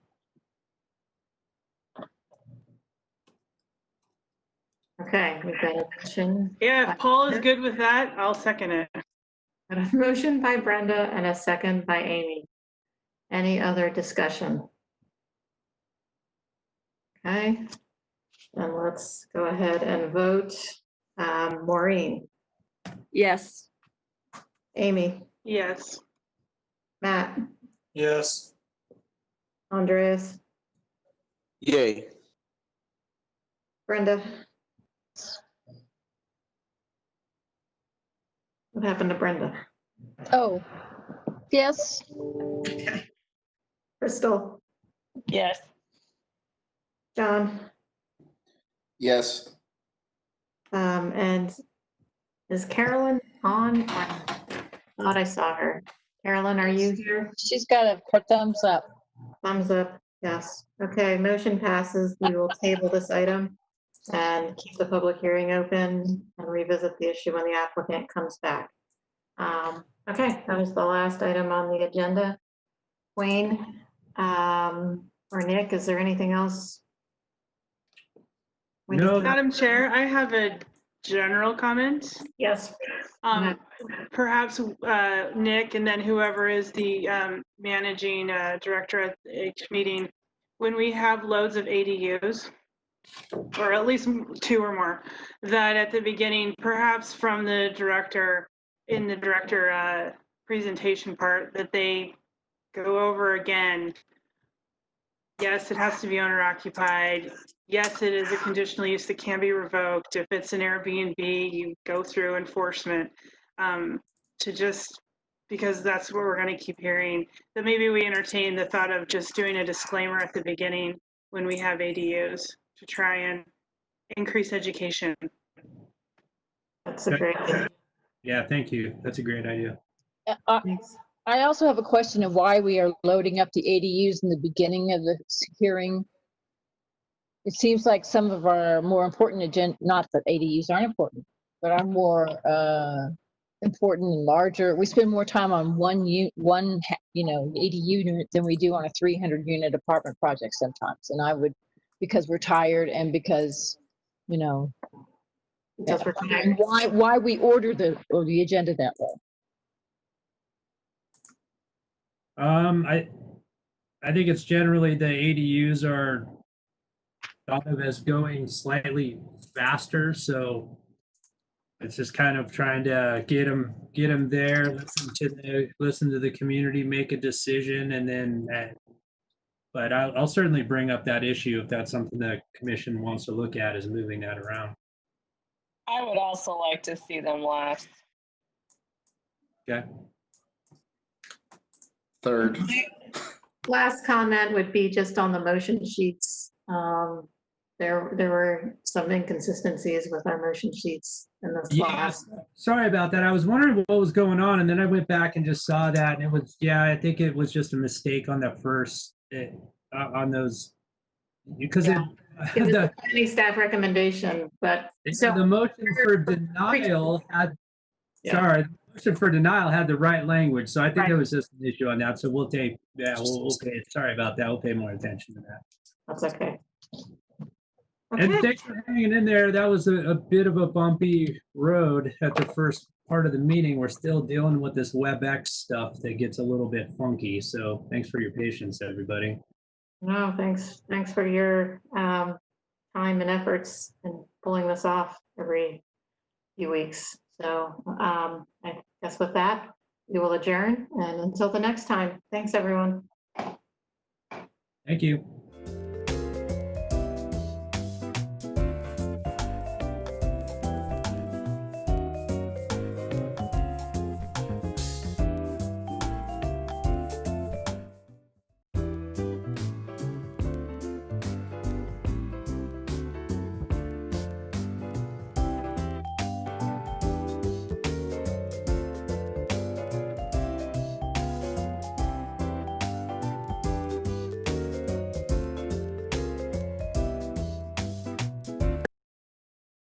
southeastern, southwestern, or northern Utah, but maybe central Utah or the Wasatch Front State.